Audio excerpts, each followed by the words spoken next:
Chapter 559 Poor Kid. Chapter 559 Poor Kid. Grand Secretary Fong was frowning at first, but as he read on, his eyes widened. He then raised his head and stared at Feng Wu. "Did you come up with the answer yourself?" Grand Secretary Fong found it hard to believe. How could a 13-year-old girl have such a thorough understanding of the ice attribute? Her explanation of the theory and skill was straightforward and easy to understand. As for the innovation part, she actually did it. If this got out, all the ice mages on this continent would be shocked. Because even the examiners who designed this question couldn't come up with such an answer. Who else do you think could have come up with the answer if not me?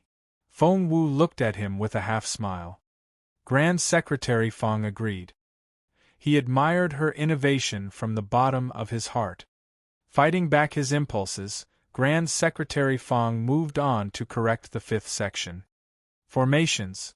Grand Secretary Fong knew before he read the answer that Feng Wu was going to get full marks, for she was as advanced as he was, if not more. He was right. Feng Wu completed that medium-level formation and improved it to the level of a master formation. She then stopped there. Grand Secretary Fong raised his head and gave Feng Wu a disgruntled look. "You canny girl." She was at least a Grandmaster-level formation master, but she had only demonstrated a master-level formation. And that was enough to surpass most of the formation masters on this continent, even some of the teachers in the formation department of Imperial College, for that matter. What else could he give her but full marks?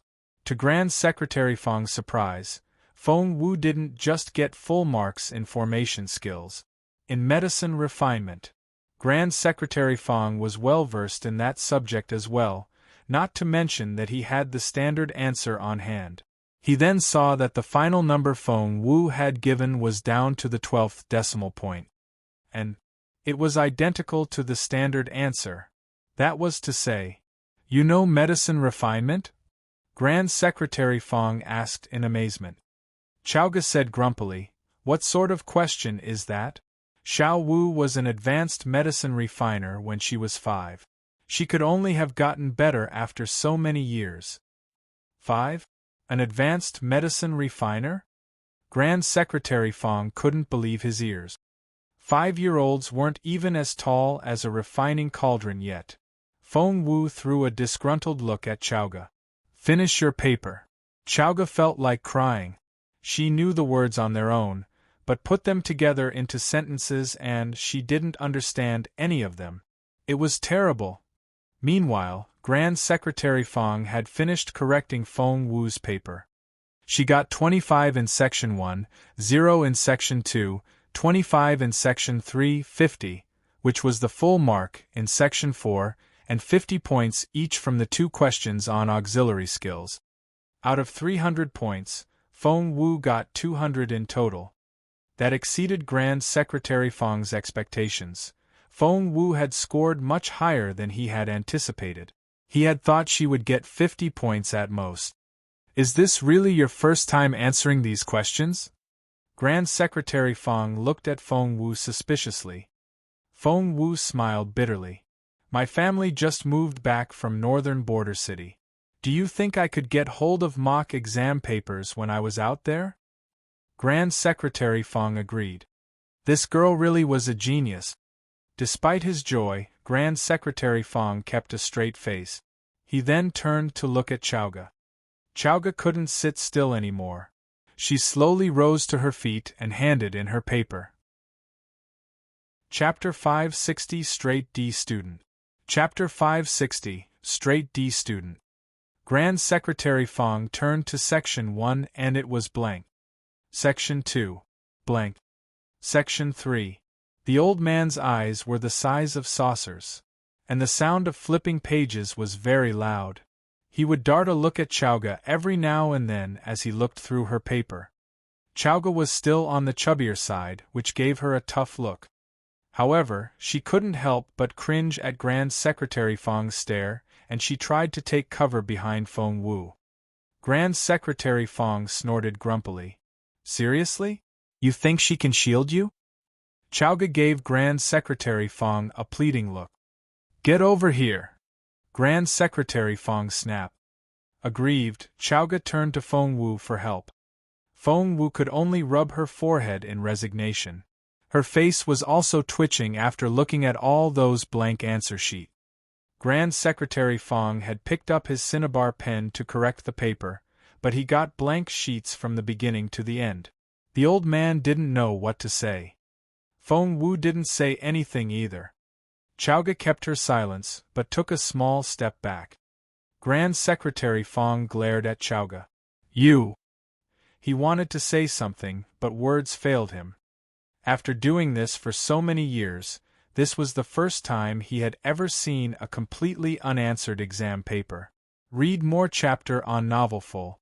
Seeing how cross the old man was, Feng Wu poured him a cup of tea at once. There, please have some tea and calm down. Chowga has always been a straight D student, I won't deny that. Grand Secretary Fong's chest heaved with indignation. Straight D student? Yes, that was exactly what she was. You're absolutely correct. Taking Feng Wu's hand, the old man vented his grievances. I've never met any student as hopeless as she is. How can she? Feng Wu rushed to the old man's side and massaged his shoulders in an ingratiating manner. Please don't get upset. Chowga tends to go overboard on some subject. Theory isn't her forte, but she's great in actual combat and very efficient in her cultivation. At least she's more than just empty talk, right? With proper education, there's no difference between students. I'm sure you'll teach her well. Grand Secretary Fong gulped down deep breaths, then said reluctantly, I'm going to have a stroke before I can do that. Nonsense. You'll live 1,000 years and more. Please help Chowga. Please. Grand Secretary Fong gave Feng Wu a disgruntled look. He had daughters and granddaughters of his own, but they were nowhere near as sweet as this child. With a wave of his hand, Grand Secretary Fong said, Fine. I'll teach Chowga as well, for your sake. Both Feng Wu and Chowga were elated. After all, they only had 7 days left. Grand Secretary Fong said to Feng Wu, You can worry about Chowga later. You're not much better yourself. You got 200 points out of 300, which means you barely passed. But that won't put you in the top 1,000 students. Only the top 1,000 could qualify for the physical tryout. It's so competitive, the more Chowga thought about it, the sadder she became. Xiao Wu had 200 points and she still couldn't get into the top 1,000. She herself couldn't answer a single question. What was she supposed to do? Xiao Wu, I'm so sorry. Chowga was so upset that she smacked herself on the head and stomped her foot. You got me that exam permit after all those setbacks, but I'm so useless. I'm sorry. Overwhelmed with guilt, Chowga began to cry. Feng Wu rubbed her head, but it only made Chowga sadder, which upset Feng Wu as well. Chapter 561 Government Official Reserve. Chapter 561 Government Official Reserve. Wrapping her arms around Chowga, Feng Wu said, Silly girl, don't say that. It's just Imperial College, and you only need to take the exam if you want to. It's not worth crying over. However, Feng Wu's comforting words only made Chowga cry harder. Still weeping, Chowga took Feng Wu's hand. I have to get into Imperial College. You're going there and so am I. I don't want to be left behind, Xiao Wu. Feng Wu didn't know whether to laugh or cry. Alright. We'll go together. I promise. Grand Secretary Fong heaved a long sigh. Fine. Little Chowga can join you in studying, but you know the odds of her passing the exam. Feng Wu nodded. She knew she would find a way to help Chowga. Grand Secretary Fong saw Feng Wu as his chief student. The physical tryout won't be a problem for you. As a level 4 spiritual grandmaster, you're already one of the best among the new students. Feng Wu nodded. Your main problem is the written exam. Grand Secretary Fong started to explain the exam to Feng Wu in detail. First of all, tell me, Why do you think Imperial College set up a written exam? That's right. Why? Chowga was bewildered. The old man kept his gaze on Feng Wu. Feng Wu said, because all government officials of the empire are chosen from graduates of Imperial College. Imperial College's graduation exam is known as the national exam, and those who pass it can start their career in politics as junior officials. That was why the entrance exam was so strict. Not all graduates of Imperial College had to become politicians, but all politicians were graduates of Imperial College. Moreover, added Grand Secretary Fong, the families of public officials will consider Imperial College graduates first when it comes to marriage. Without this education, you won't even be able to marry well. Therefore, to the people of the Junwu Empire, entering Imperial College meant promising futures for them. Otherwise, their futures would be very bleak. Chowga tugged at Feng Wu. Xiao Wu, I have to take the exam and get in. Grand Secretary Fong was speechless. Xiao Wu had a good chance of getting in, but Chowga didn't seem to fit anywhere. Feng Wu nodded. All right. You'll get in if you want to. Grand Secretary Fong didn't know what to say. He shook his head and said to Feng Wu, your task now can be considered hard and easy at the same time. Feng Wu looked at him in bewilderment. Pointing at the paper, the old man explained, Section 1, filling in the blanks. All you need to do is memorize mechanically. The excerpt is taken from one of 1,000 books, so what you need to do is learn those 1,000 books by heart. Feng Wu said, no problem.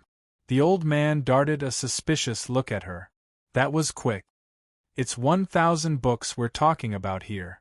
Not one book. I know, Grand Secretary Fong said, and you can't just flip through them. You have to remember every word by heart. Feng Wu said, no problem.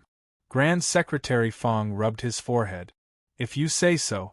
Now, let's move on to Section 2.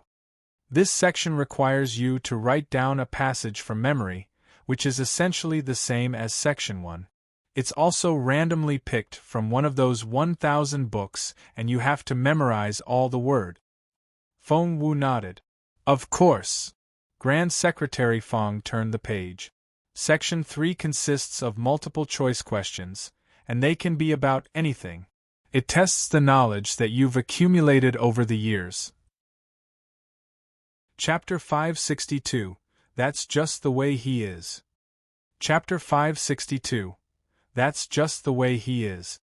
Xiao Wu, you have extensive knowledge of formations and cultivation theories, and you gave the correct answer to every single question on those subjects. However, when it comes to subjects you haven't delved into, you don't know the answers. Feng Wu nodded earnestly. The old man was right. That means it'll be very difficult for you to improve. So many subjects are covered and there's so much you'll need to learn. You won't have time to remember all the books. My advice is that you should give up on this section. Grand Secretary Fong was very straightforward. But Feng Wu only frowned. She didn't want to give up. Grand Secretary Fong went on flipping through the exam paper. You got full marks in Section 4. He gave Feng Wu a strange look. Apart from ice, do you know the other elements as well? Because her beautiful master had explained to her the elemental laws from a strategic point of view, to show Feng Wu a big picture of the entire continent. Feng Wu nodded. Yes. For the moment, Grand Secretary Fong decided to take her word for it, though he didn't actually believe her. For he himself, who had studied the elemental laws for so many years, still had a lot more to learn, even at this age. She was only 13. How much could she know? Little did Grand Secretary Fong know that Feng Wu had been taught by the most formidable person to have ever existed on this continent. Because of your skills in formation and medicine refinement, you got full marks in Section 5 as well. Grand Secretary Fong let out a sigh of relief after the analysis. Therefore, your main problem is memorizing the content tested in Sections 1 and 2. So, Grand Secretary Fong took a booklet from the old steward and handed it to Feng Wu. Here's the book list. Remember everything in every book and you should be able to get into the top 1,000. What if, Feng Wu asked. What if I want to get full marks in Section 3 as well? Grand Secretary Feng gave her a strange look. Kiddo, you only have less than 7 days. Other people started preparing for this exam pretty much the moment they were born. It would take them at least 10 years as they made their way through junior and intermediate schools before they got to the actual exam. And Feng Wu only had 7 days. That's why I said what if. Feng Wu smiled. If you still have time after memorizing those 1,000 books. Grand Secretary Feng glanced at the old steward. The old steward went to the bookshelf at the back of the room and brought back a small wooden box. I know. She'll need to memorize everything in the booklets in that box, right? Chaoga's eyes sparkled. Grand Secretary Feng was speechless. He turned to Feng Wu. There are 10 booklets here, and they all just contain book titles. Each booklet is an extensive reading list for one subject. In total, 10,000 books are mentioned here. And you only have 7 days. Feng Wu nodded. I'll read them if I have time. She was certain that given Jun Li Nguyen's temperament, he would only come up with new ways to make her life harder. That was just the way he was. So, Feng Wu wanted to make sure that she was ready for anything. Grand Secretary Feng nodded. He then turned to Chaoga and he sighed again. Chaoga said, I'll start reading too. I'll read them all. Chapter 563 Me. Duan Chaoga. Chapter 563 Me. Duan Chaoga. Grand Secretary Feng waved his hand. You can find all the books on that list in the stack room at the back. Feel free to read as many as you want and try your best to understand the text.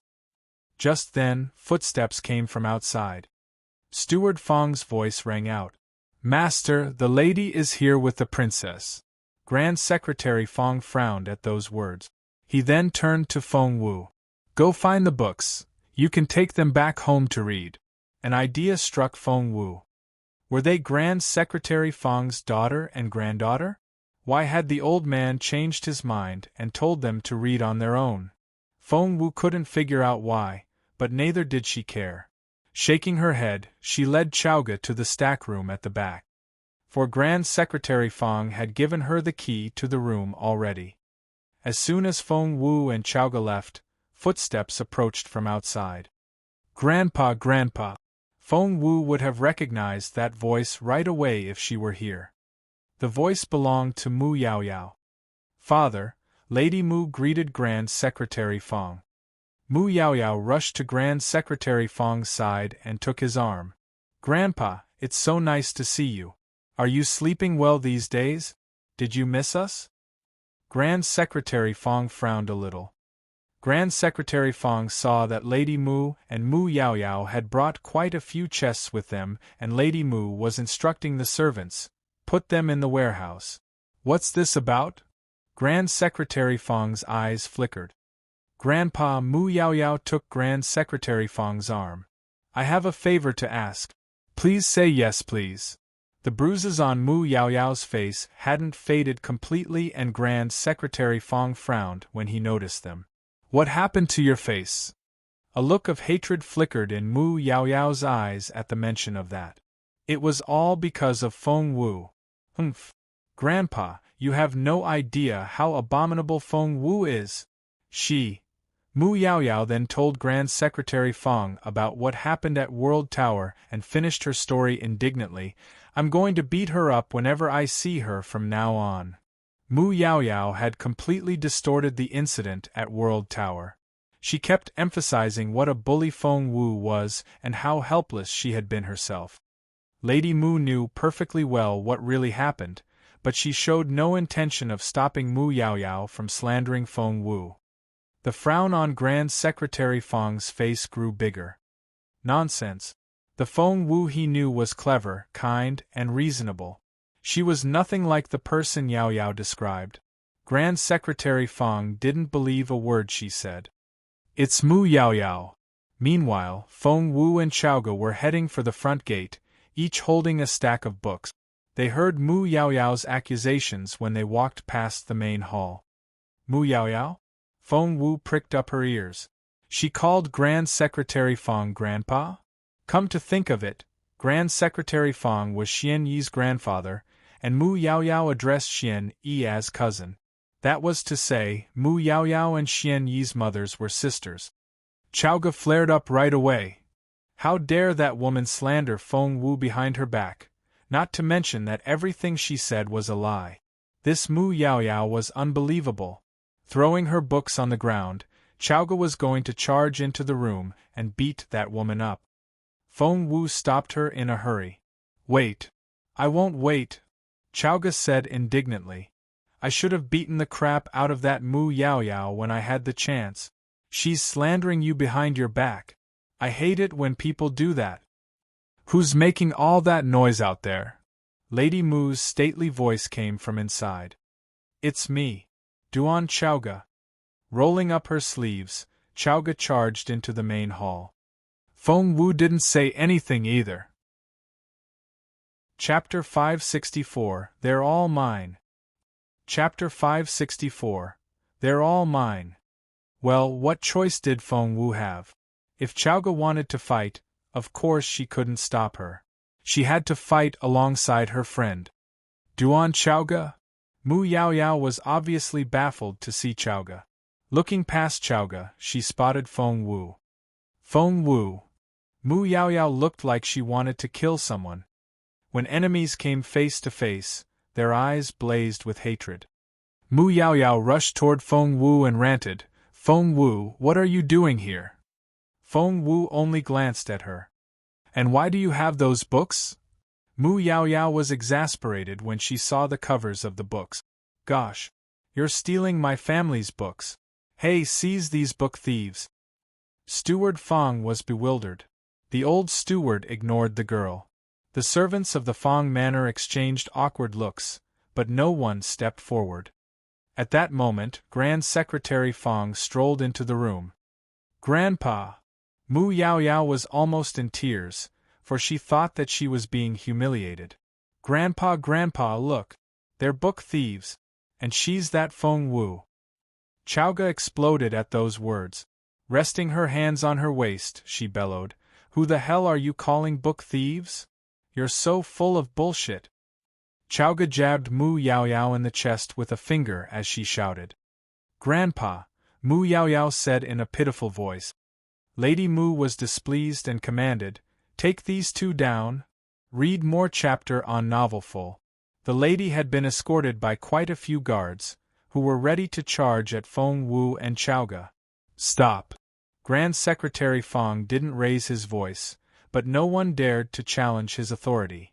Instantly, all eyes were on him, and even Mu Yaoyao stopped her fake weeping. They didn't steal any books? Grand Secretary Fang drew back his arm from Mu Yaoyao's grip. The look Mu Yaoyao gave Feng Wu was filled with hatred. She then turned to Grand Secretary Fang. Grandpa, how did they even get in? Don't you know that Feng Wu is useless? She has no right to set foot in this house. Throw her out already. Grand Secretary Fang frowned.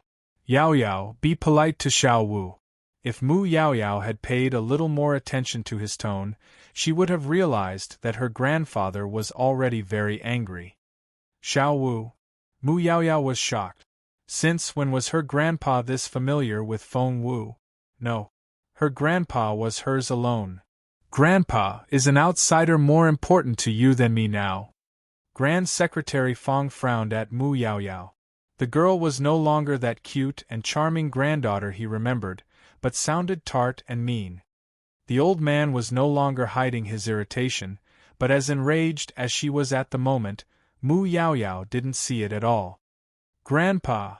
Mu Yaoyao thought she could have anything because of her grandfather's love and indulgence. She glanced at the books in Feng Wu's hands. Feng Wu wanted to read them? Not in a million years. Those belonged to the Mu family, and with one word from her, Feng Wu wouldn't even get a page of them. Grandpa, aren't you retiring and going back to your hometown? Can I have all the books in your stack room? Please, Mu Yaoyao swayed Grand Secretary Fang's arm back and forth and pleaded in a soft, saccharine voice that reminded one of a kitten. Chowga was so mad. Xiao Wu needed to read a lot of books. It would be a disaster for her if she couldn't get access to them. This Mu Yaoyao was outrageous. Chowga waved her fist. She wanted to hit someone so badly. Chapter 565 Granduncle? Chapter 565 Granduncle? Mu Yaoyao darted a defiant look at Feng Wu as she fawned over her grandfather. Yes, I'm turning everyone against you, Feng Wu. Bite me. Mu Yaoyao was over the moon. Feng Wu frowned and smirked. She then cupped her fists at the old man. If that's the case, sir, please leave those books to your granddaughter. Goodbye. After that, Feng Wu took Chowga's hand and turned to leave. Wait! A cold, authoritative voice rang out behind Feng Wu. It was a voice that belonged to someone used to giving commands. Feng Wu turned around and looked at Grand Secretary Fang in bewilderment. Grand Secretary Fang stared at Mu Yaoyao. What do you need these books for? To read them, said Mu Yaoyao casually. I'm taking the exam for Imperial College this year, and they'll be very helpful to me. Grandpa, please give them to me. No. Grand Secretary Fang refused her outright. Grandpa? Mu Yaoyao was baffled. And Lady Mu was as baffled as her daughter. Father! Grand Secretary Fang waved her off. Stop calling me your father. And you too, Yaoyao. You need to address me as granduncle from now on. What? It wasn't just Mu Yaoyao and Lady Mu. Feng Wu and Chowga were equally baffled. Feng Wu and Chowga exchanged looks. That was to say, Mu Yaoyao wasn't Grand Secretary Fang's granddaughter. Judging by what the old man said, he was the older brother of Mu Yaoyao's maternal grandfather. The four of them weren't the only ones who were shocked. Mu Yaoyao and Lady Mu had come here today with guests. They were a teenage boy and girl. Because of the row between Mu Yaoyao and Feng Wu, Mu Yaoyao hadn't had time to introduce the brother and sister to Grand Secretary Fang. The siblings were called Yao Hao and Yao Ying, and were from a wealthy merchant family that was very influential in the empire's business circle. However, they weren't as well connected in the political circle. It was common knowledge that the Mu and Fang families were joined through marriage. The children of the Yao family were taking the exam for Imperial College this year and were worried about not being able to get in. Hence, they had gone to the Mu family for help. Only the insiders knew how much the Yao family had paid the Mu family in return.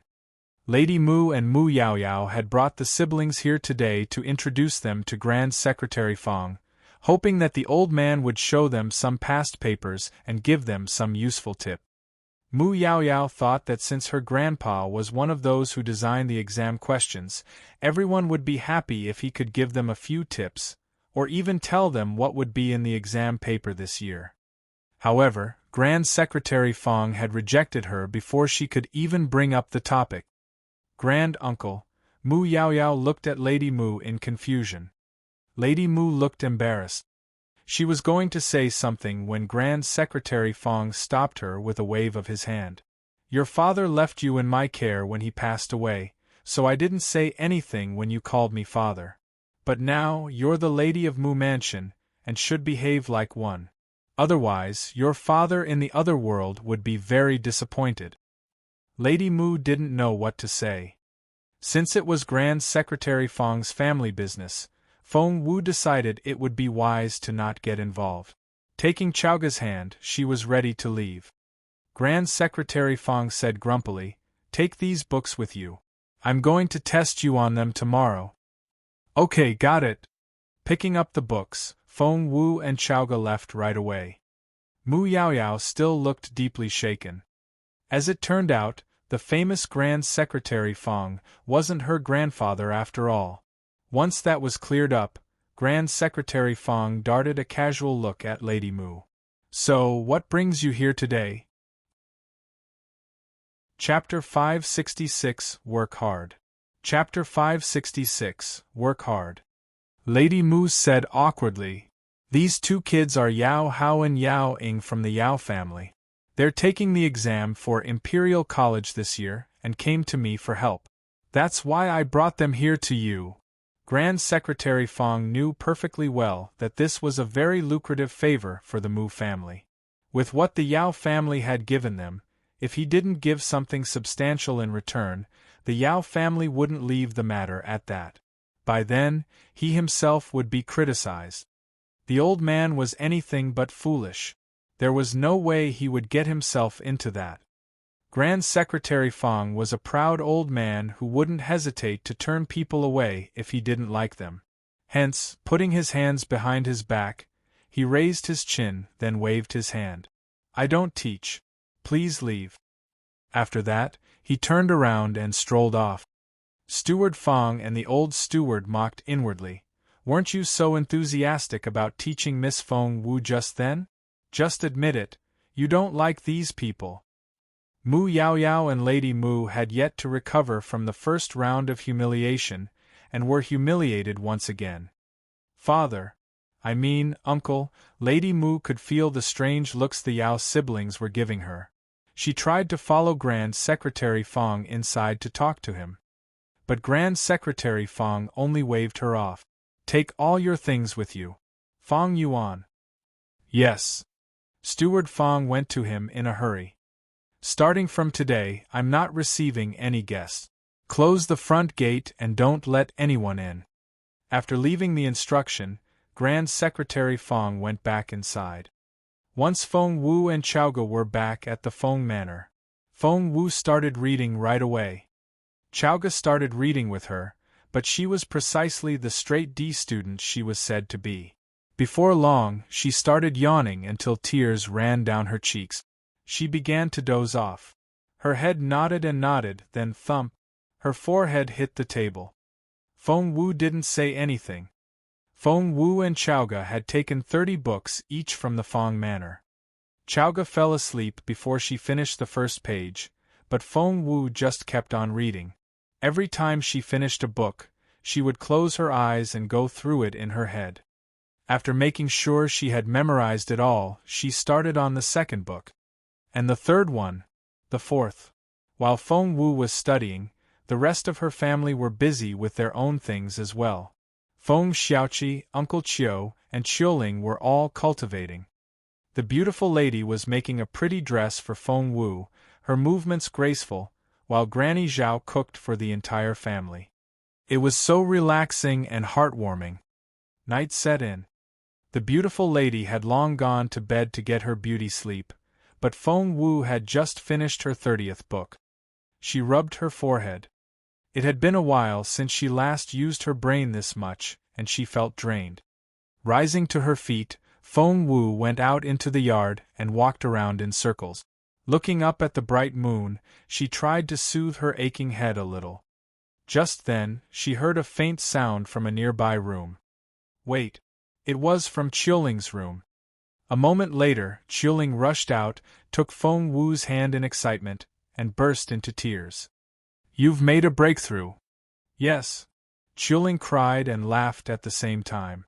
"Yes, I have," sobbed. "After so many years, I've finally made another breakthrough." Feng Wu smiled.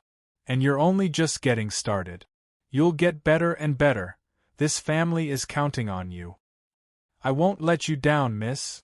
Qiuling felt a strong sense of duty now. Chapter 567, A Genius. Chapter 567, A Genius. Seeing Qiuling run off in excitement, Feng Wu grinned. Things would only get better from now on. For everyone was making progress. The cold night air cleared Feng Wu's head a little, so she went back to the table and picked up the 31st book. Feng Wu was currently reading books on the astronomical calendar. They were obscure, dry as dust, and difficult to comprehend. But what could be more obscure and drier than formation theories? If that hadn't stopped her, this was nothing. Feng Wu went on reading as she told herself this in her head. Feng Wu memorized all 60 books in a single night and was able to bring everything together and understand them thoroughly. Chowga, on the other hand, was still sleeping. Feng Wu rubbed her forehead. It seemed she really needed to figure out a way for the girl. The following day, Feng Wu and Chowga jumped over the wall and landed in the manor next door. Miss Wu. Steward Feng was waiting by the wall and he gave Feng Wu a wry smile. Miss Wu, I'm afraid you'll have to leave. Huh. Feng Wu looked at Steward Feng in bewilderment. Smiling bitterly, Steward Feng told them about the incident with the Yao siblings the day before. He then said to Feng Wu, My master said that starting from today, we won't be receiving any guests, so… Feng Wu and Chowga looked at each other. Seriously? The old man told them to come back today himself. How could he change his mind all of a sudden? Cough! Grand Secretary Feng was taking a walk after breakfast and was headed this way when he saw Feng Wu and Chowga jump over the wall. He arrived just in time to hear Steward Feng's words. Grand Secretary Feng cleared his throat. The old steward took the hint right away and cast a stern look at Steward Feng. Miss Feng Wu and Miss Duan here aren't guests. Steward Feng was speechless. Even Lady Mu and Princess Mu counted as guests, but not these two.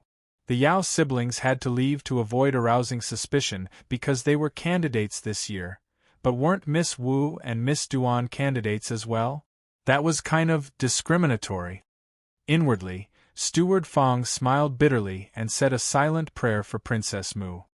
Grand Secretary Feng was a very strict tutor. He stared at Feng Wu and Chowga.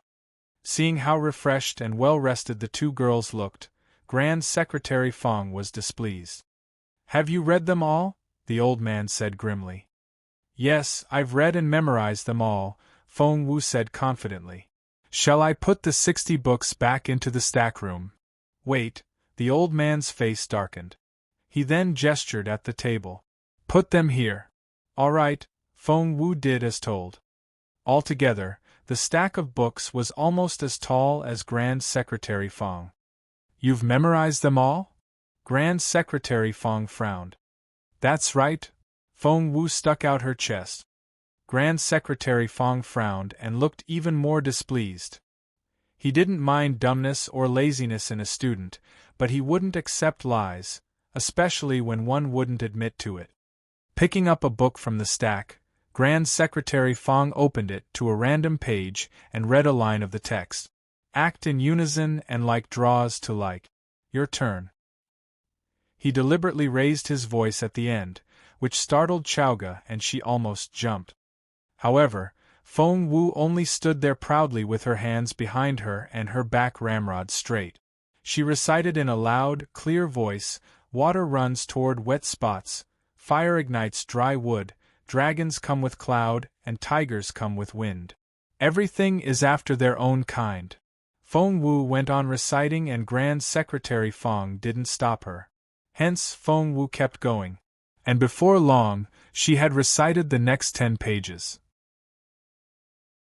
Chapter 568 Xiao Wu, you're the best. Chapter 568 Xiao Wu, you're the best. The old man didn't know what to say. All words failed him. Feng Wu had really memorized everything, like she said, and she was reciting the text so fluently. She didn't stop once to try and recall a word. Chowga wasn't all that surprised. Growing up with Feng Wu, she had gotten used to such wonders at an early age. A belief took root in her mind when she was little, and it could now no longer be shaken. That belief was, Feng Wu was omnipotent. But Grand Secretary Feng didn't know that. He was astonished by how exceptionally retentive Feng Wu's memory was.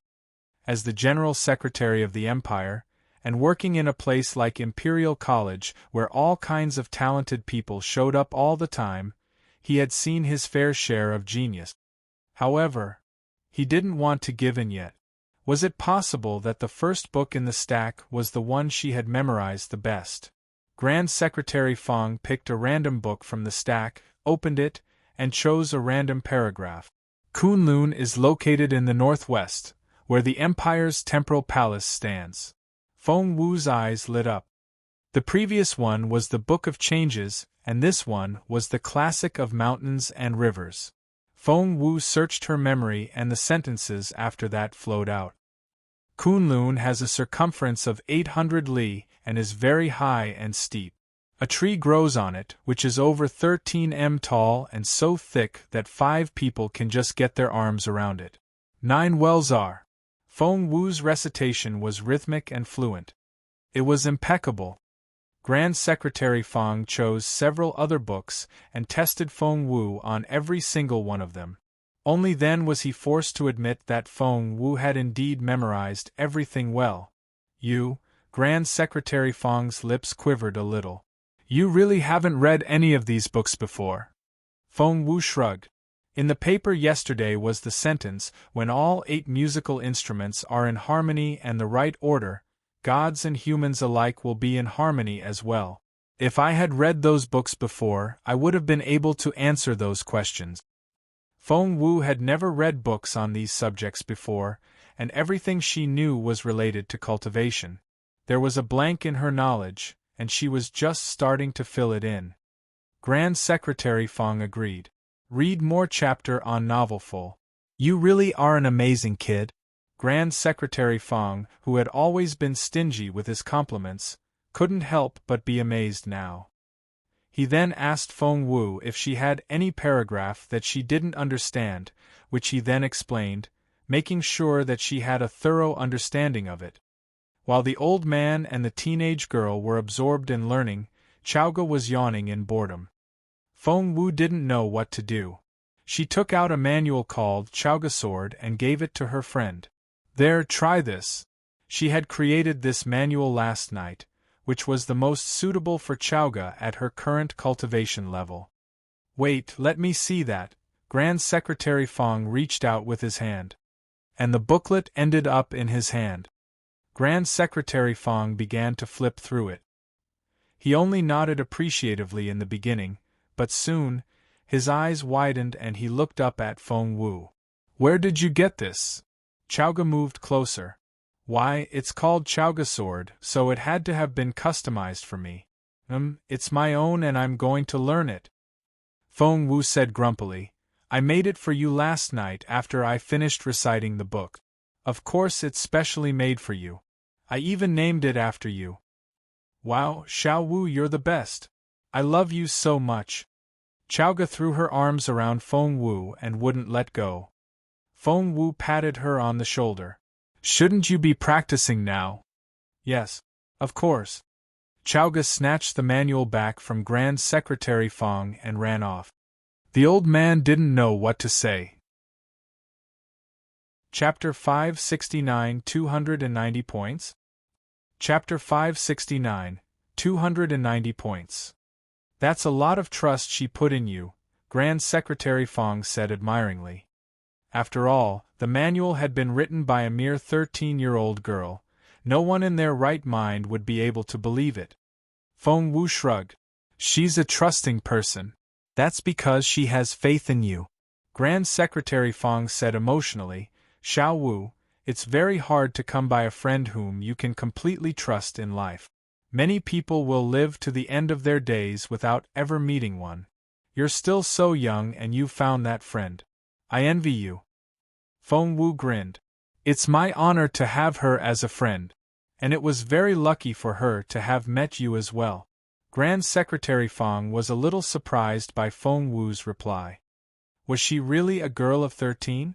Sometimes, Grand Secretary Feng found her frighteningly mature. By the way, Grand Secretary Feng gestured at Chowga, who was sitting in a tree a few steps away. What are you going to do about that kid? Feng Wu smacked her forehead. I'll think of something. Grand Secretary Feng nodded. Feng Wu spent the next few days reading around the clock. Her head had almost gone numb from all the reading, for the texts were all written in a pedantic style. It was only thanks to her great memory that she didn't mix them all up. In a few days, Feng Wu had finished memorizing all 1,000 must-reads. She then moved on to the 10,000 extracurricular books, trying to memorize as much as she could.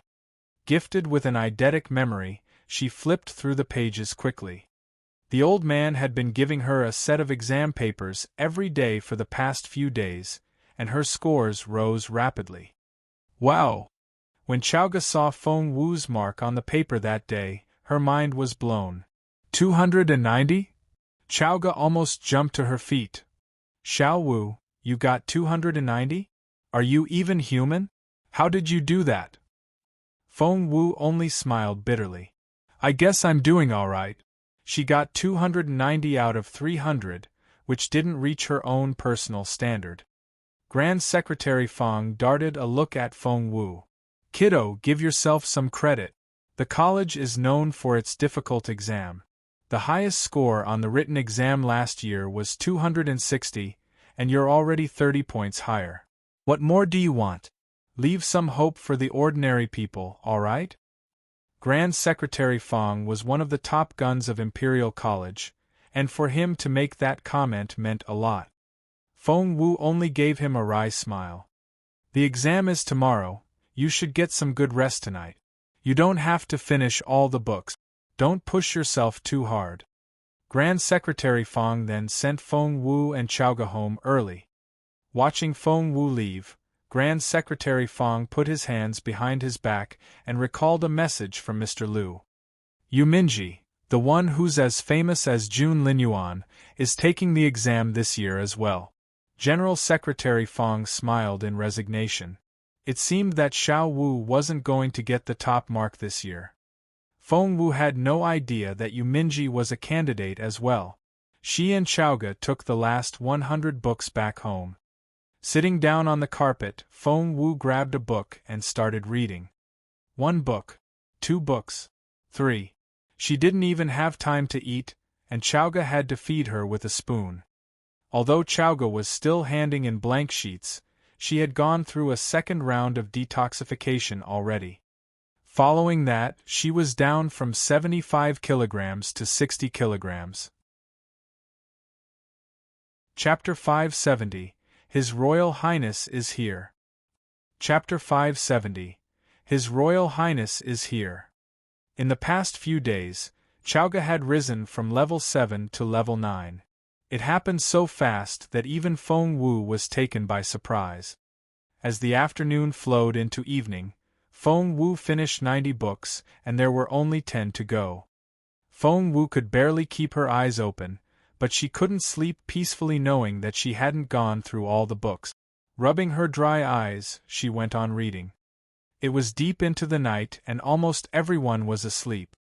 Bent over the table, Chowga was already fast asleep. Feng Wu was still reading assiduously.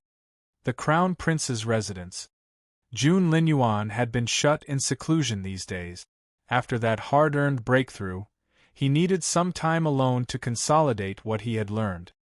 Walking out of the magma cave, Jun Linyuan looked stunning with his straight eyebrows and bright eyes. With his back to the glare of the flame, he gave off such an intimidating and relentless air that anyone would drop to their knees at his presence. Your Royal Highness, Feng looked proudly at the Crown Prince, whom he had raised single-handedly. The poker-faced little boy had grown into a poker-faced teenager. It was just that Feng noticed that the Crown Prince looked more human now. Did it have something to do with Miss Wu? Jun Linyuan asked as he marched on, "What's the date today?" Feng told him the date, then added, "Imperial College's entrance exam starts tomorrow."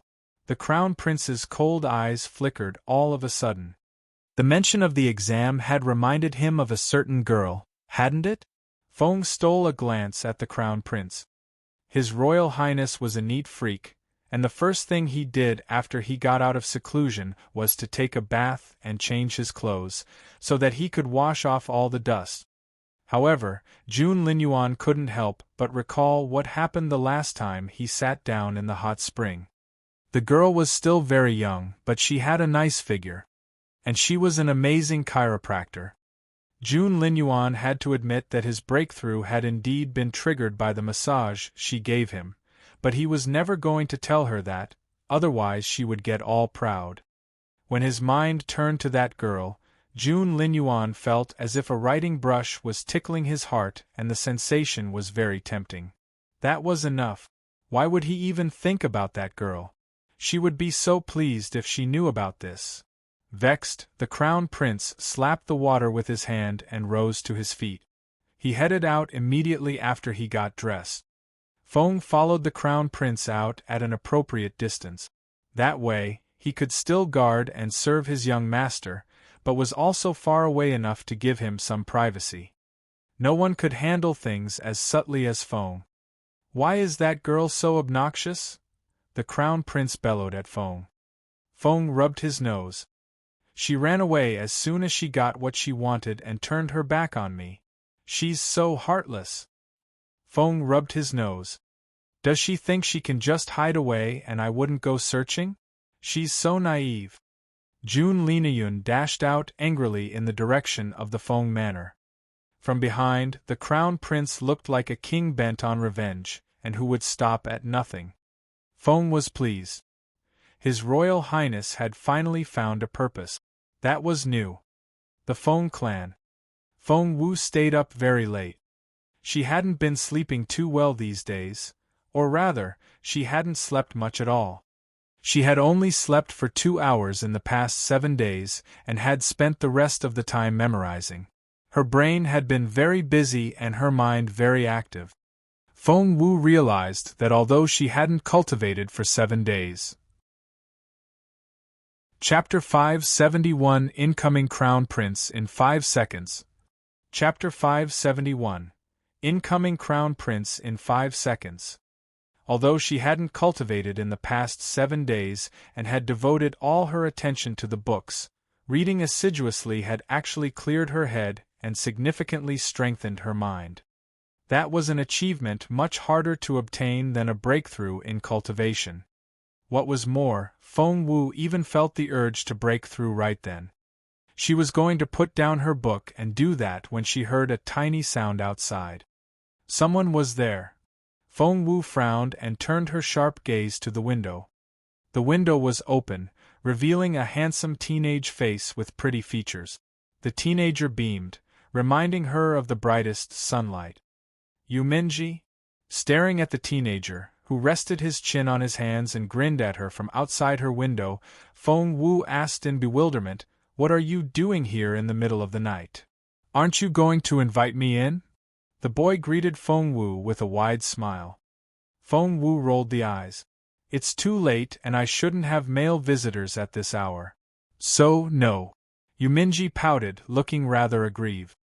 "Why did you show up here at such a late hour?" "I don't want to," Yuminji said grumpily, still pouting. Feng Wu made a gesture to close the window. "Hey, wait, you're so boorish. Be patient, will you? Fine, I'll tell you. Now. You're so mean," Yuminji gave Feng Wu an accusing look with his big pretty eyes. Alright, I'll tell you. I'm taking the entrance exam for Imperial College tomorrow, and I want you to see me off at the gate. I want to hear you cheer for me and wish me good luck." Feng Wu said, "You need someone to see you off for an exam?" Yuminji looked like an abandoned puppy. "It's a really important exam and all the parents are going to see their kids off, aren't they? My family is on the other side of the continent. Won't you come with me?" He might sound like the saddest creatures in the world, but Feng Wu didn't believe a word of it. "Your family has the ability to claim its independence from the Junwu Empire. Don't tell me they can't get you a place in Imperial College. Taking the exam? Are you kidding me?" Feng Wu snapped. "But I don't want to get into that comprehensive college that's just for foreign students. I prefer the martial arts department." Yuminji kept his unblinking gaze on Feng Wu. Feng Wu nodded. Yuminji narrowed his eyes. "Do you know why I applied for Imperial College, and why I'm insisting on getting into the martial arts department?" "Why?" Yuminji almost choked on his own spit. Taking a deep breath, he said, "Little Feng Wu, I said all those things because I was waiting for you to tell me yourself. What a coincidence! I'm applying for the martial arts department too. But you didn't." Feng Wu didn't say anything. Yuminji grunted. "If I didn't have such good connections, I wouldn't even have known that you're taking the exam. I was this close to missing the registration deadline. You heartless woman. He rubbed Feng Wu's head as he spoke, disheveling her already messy hair. Feng Wu pushed him away. Don't touch my hair. And I need to get back to my reading. Yuminji didn't seem offended when Feng Wu brushed him off. He was still grinning with his chin in his hands. If he had a tail, it would be wagging all over the place now. Little Feng Wu. What now?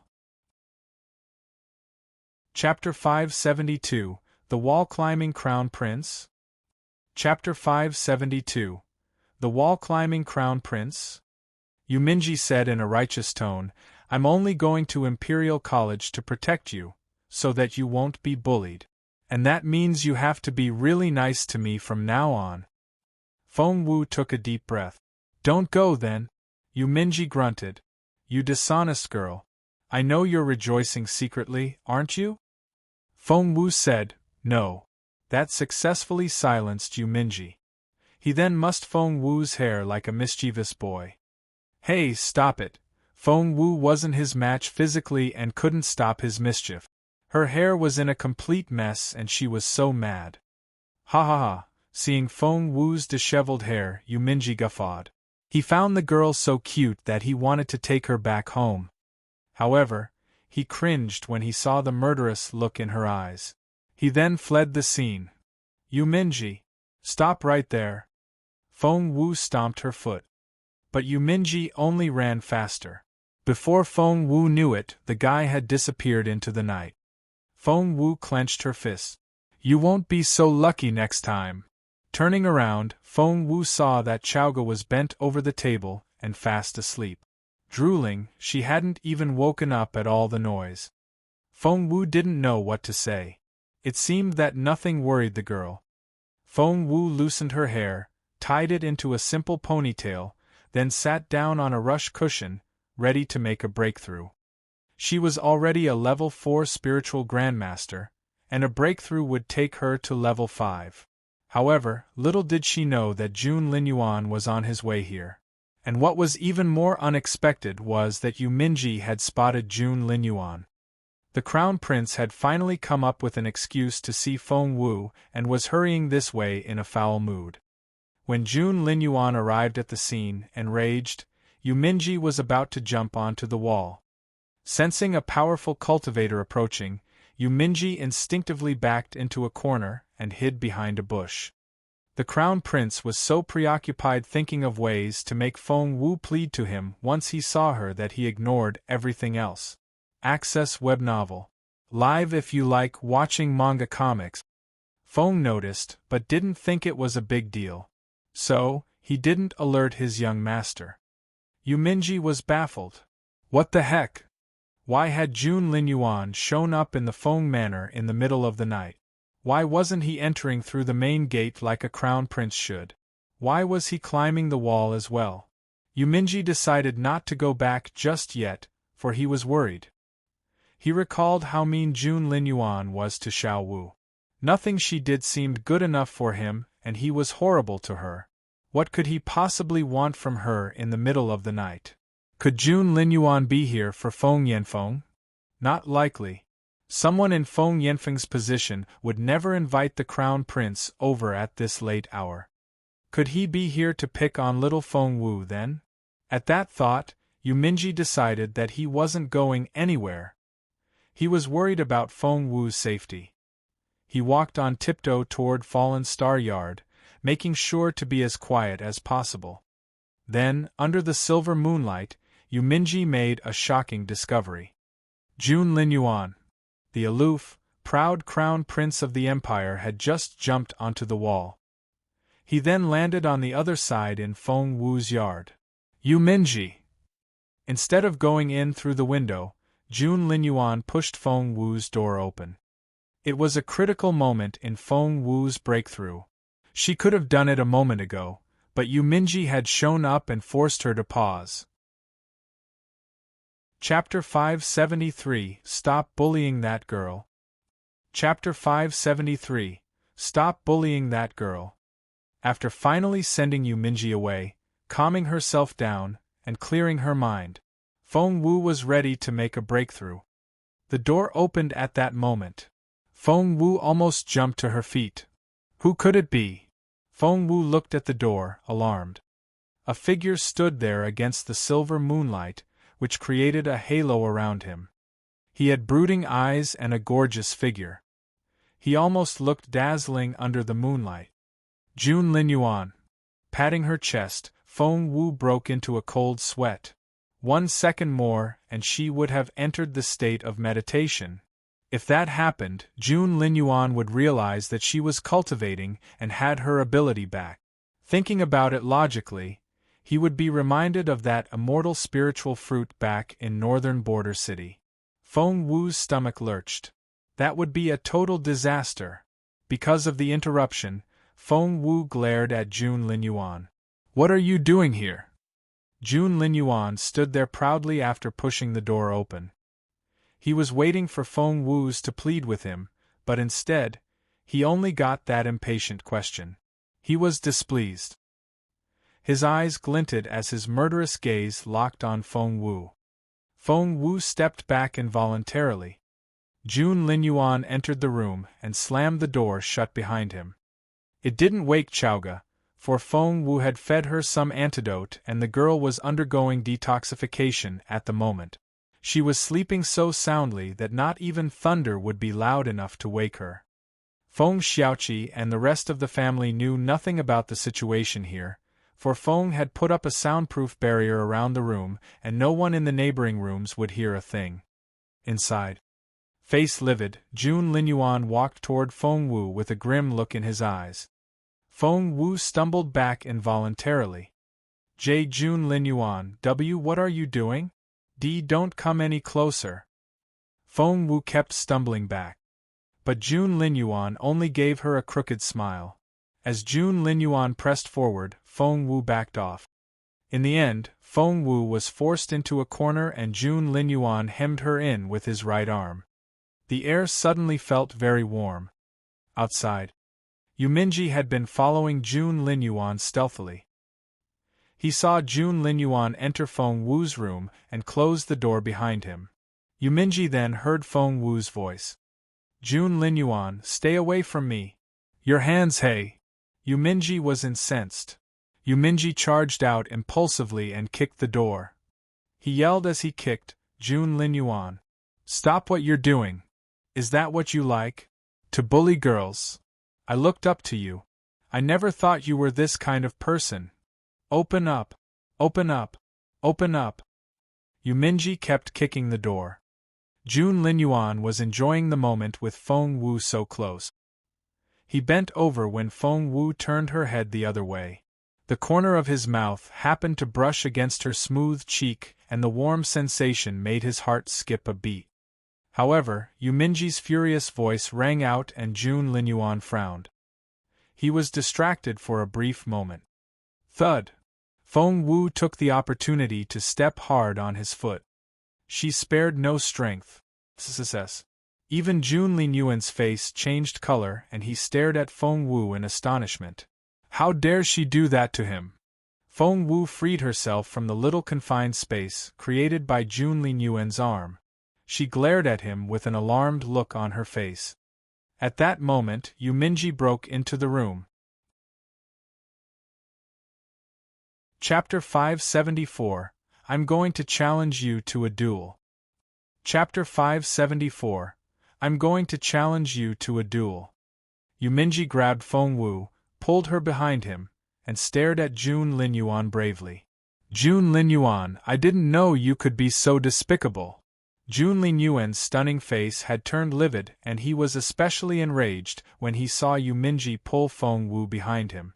Jun Linyuan felt like choking the guy with his bare hands. Yuminji cringed a little when he noticed how frightening Jun Linyuan looked. After all, he might be as famous as Jun Linyuan, but everyone, Yuminji himself included, knew that was only because the Yu family had gone to a lot of effort to make Yuminji sound more superior than he actually was. Yuminji had mixed feelings toward Jun Linyuan.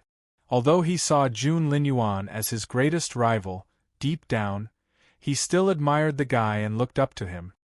Hence, when Jun Linyuan shifted his piercing gaze to Yuminji, the latter felt as if he had just been shot with an arrow. Jun Linyuan said through gritted teeth, "Out of my way." He was so intimidating. Yuminji stumbled back involuntarily. But he stopped almost right away. No.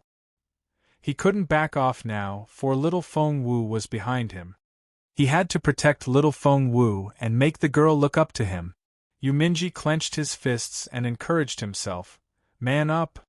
Thus, Yuminji summoned up his courage, took a step forward, and pointed a finger at Jun Linyuan. "I'm challenging you to a duel." Seriously, Jun Linyuan wasn't the only one rendered speechless.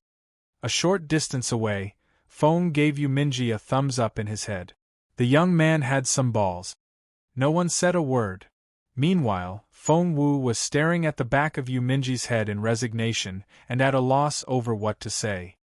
Then, Yuminji gave Feng Wu a little kick with his heel. Feng Wu was confused. "What?" Lowering his voice, Yuminji prompted her in a serious tone, "Clap for me. Now." "Huh." Feng Wu was baffled. "Clap." Yuminji said earnestly, "I'm scared. Clap for me." Feng Wu rolled her eyes. "Read comics on our web novel. Live." Standing outside, Feng was as still as a statue. Despite his calm face, he was cracking up inwardly. That silly boy was so amusing. However, His Royal Highness didn't find Yuminji amusing at all. Staring at the latter with his intimidating gaze, Jun Linyuan stepped forward, his eyes flickering. Yuminji fell back a step, dragging Feng Wu with him. He raised his chin and stared back at Jun Linyuan. It was only human nature to feel scared in Jun Linyuan's presence. Instinctively, Yuminji was flustered by Jun Linyuan's glare, but he wouldn't budge, not when the girl he liked was watching. Hence, he pointed at Jun Linyuan with a shaky finger, while backing away with Feng Wu. Do you think you can intimidate me just because you're famous? And no way. There. I'm challenging you. Jun Linyuan smirked. You want to challenge me? Fine, I agree. Yuminji was baffled. He agreed. Jun Linyuan said with a crooked smile, tomorrow, midnight, at the top of Imperial Capital Tower. Yuminji didn't know what to say. Jun Linyuan snorted. Scared now? Feng Wu was watching and Yuminji had no choice but to play the tough guy. He raised his chin. Of course not. Shouldn't you be on your way now? Jun Linyuan glanced at him. Why, you can't bully my Xiao Wu while I'm away. Your Xiao Su? His Royal Highness smirked. Yuminji clenched his fist. Fine. You have to leave her alone if I win. Chapter 575. A Phenomenal Duel? Chapter 575. A Phenomenal Duel. Yuminji left in a hurry after those words. Somewhere else in the Feng manor. Feng Yanfeng's family was sleeping. Lady Wang nudged Feng Yanfeng's arm in the dark, but Feng Yanfeng was only half awake. Lady Wang mumbled, Why is it so noisy tonight? Is it? Feng Yanfeng didn't think so. I think I heard something in the direction of Fallen Star Yard. Lady Wang frowned. You heard wrong, Feng Yanfeng said impatiently. Since she was already awake, Lady Wang went on. By the way, Lord Wuan's wife came to visit today, and she had a marriage proposal for Xiao Lu. Feng Lu? Feng Yanfeng frowned. That's right. Lady Wang nodded with a smile. That's the Ning family, right? Who's the guy? Ning Chenxi. He's the son of Ning Ziyuan, the governor of Anyuan province, said Lady Wang with a smile. Ning Ziyuan? Feng Yanfeng, who was about to go back to sleep, was wide awake after hearing that name.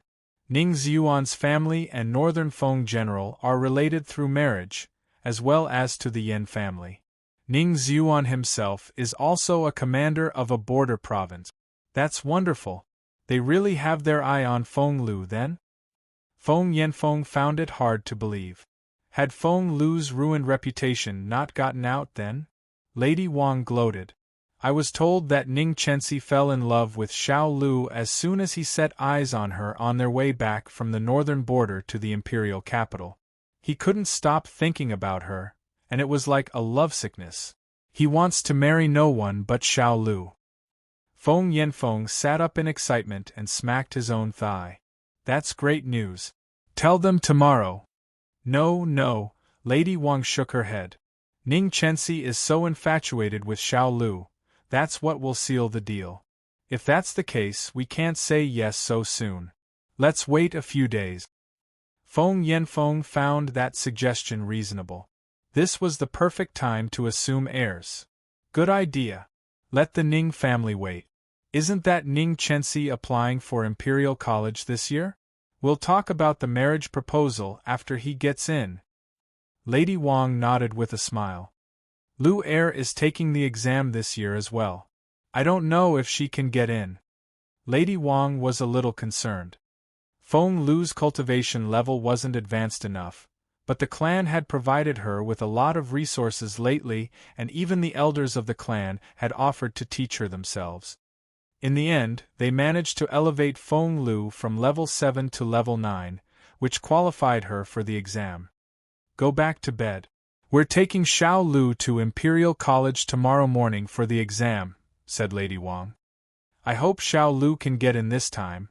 Based on the scores Feng Lu had been getting from the mock exam papers, Feng Yanfeng didn't think she stood too good a chance. Lady Wang snapped, Of course Xiao Lu will get in. The clan has put in so much for her. It reminded Feng Yanfeng of Feng Wu back in the day, and he sighed with emotion. Come to think of it, Xiao Wu was really a genius back then. She was only 7 or 8 when she...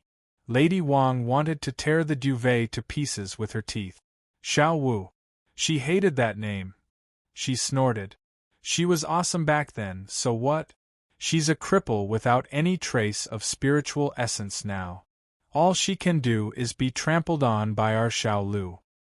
Feng Yanfeng heaved a sigh. What are you sighing for? Lady Wang smirked. Xiao Lu is taking the exam of Imperial College tomorrow. What can that Feng Wu do? She can't even set foot in the exam room. Feng Yanfeng had to agree with her. Meanwhile, in Fallen Star Yard, Yuminji had left. Eager to act, he wanted to camp out in Imperial Capital Tower first and wait for that phenomenal duel. However, Chapter 576 Taken? Chapter 576 Taken? Feng Wu looked at Jun Linyuan. Yuminji is gone. Can you please leave now? After getting rid of Yuminji, the Crown Prince finally cheered up a little, but what Feng Wu said displeased him right away. He glowered at Feng Wu with his cold, angry eyes. Who is he to you? Jun Linyuan's face was livid. No one. Then why did he show up here in the middle of the night? I don't need to answer to you. Speak. Jun Linyuan stared at her intensely. Feng Wu was furious. Who am I to you then? Jun Linyuan smirked. Don't flatter yourself. You're nothing to me. Feng Wu snickered. Of course. We're nothing to each other. So, why did you kick open my door, enter my room, and won't leave? Jun Linyuan was rendered speechless. His eyes were like bottomless pits, and he glared at Feng Wu, as if he wanted to eat her whole. Flames seemed to surge out of those grim eyes. He looked terrifyingly unapproachable. Anyone else would have dropped to their knees under such a stare.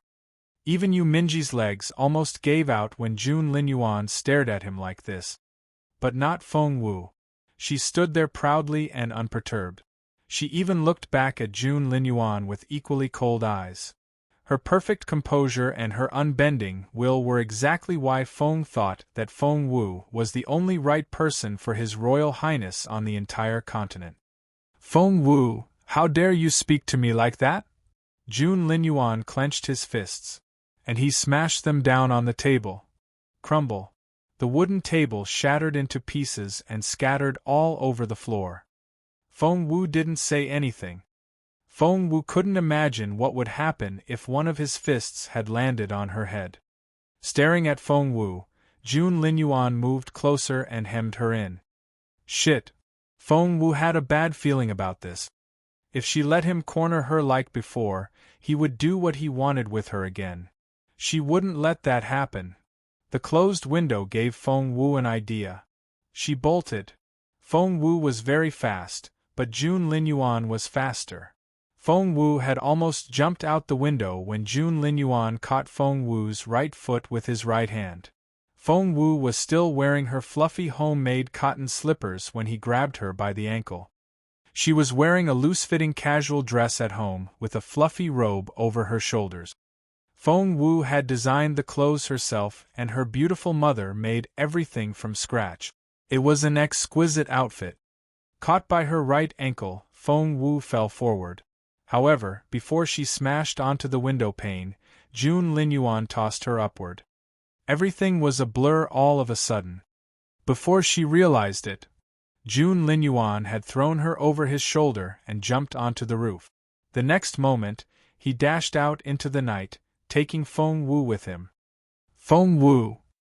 Houses flitted past them on both sides and the chilly night wind blew against her neck. Feng Wu was flabbergasted. She had been kidnapped. Jun Linyuan had taken her against her will. You? Where are you taking me? Put me down. Feng Wu was furious. She still had 10 books left to read. Although they were in her ring and she could take them out at any moment, she needed to first find the time to read them. Chapter 577 A Duel? Chapter 577 A Duel. Feng Wu could be a little obsessive at times. If 1,000 books had to be memorized, the thought of leaving one unread would keep her awake at night.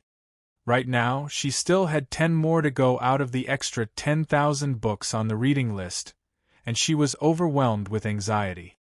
Put me down, I need to go read. Feng Wu was almost in tears.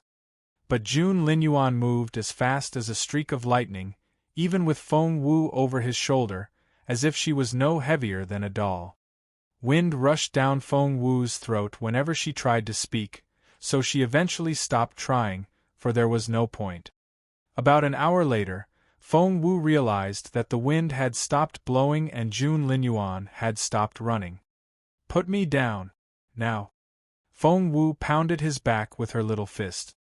This time, His Royal Highness, the emotionless iceberg, finally did as told. He put Feng Wu down on the ground. When he saw Feng Wu's disheveled hair, he narrowed his eyes a little. Feng Wu glowered at him. She was wearing loose-fitting, comfortable home clothes and her hair had been held up by just a single hairpin, which had obviously fallen out along the way. And Jun Linyuan had been running so fast that the wind had mussed up Feng Wu's hair. "I've lost my hairpin!" Feng Wu glared at Jun Linyuan accusingly. "It's all your fault. Why did you bring me here in the middle of the night?" Was she angry? Jun Linyuan frowned a little. He recalled what Feng Sun had told him. Need a place for a date? That's easy. Go to Lovebird Valley.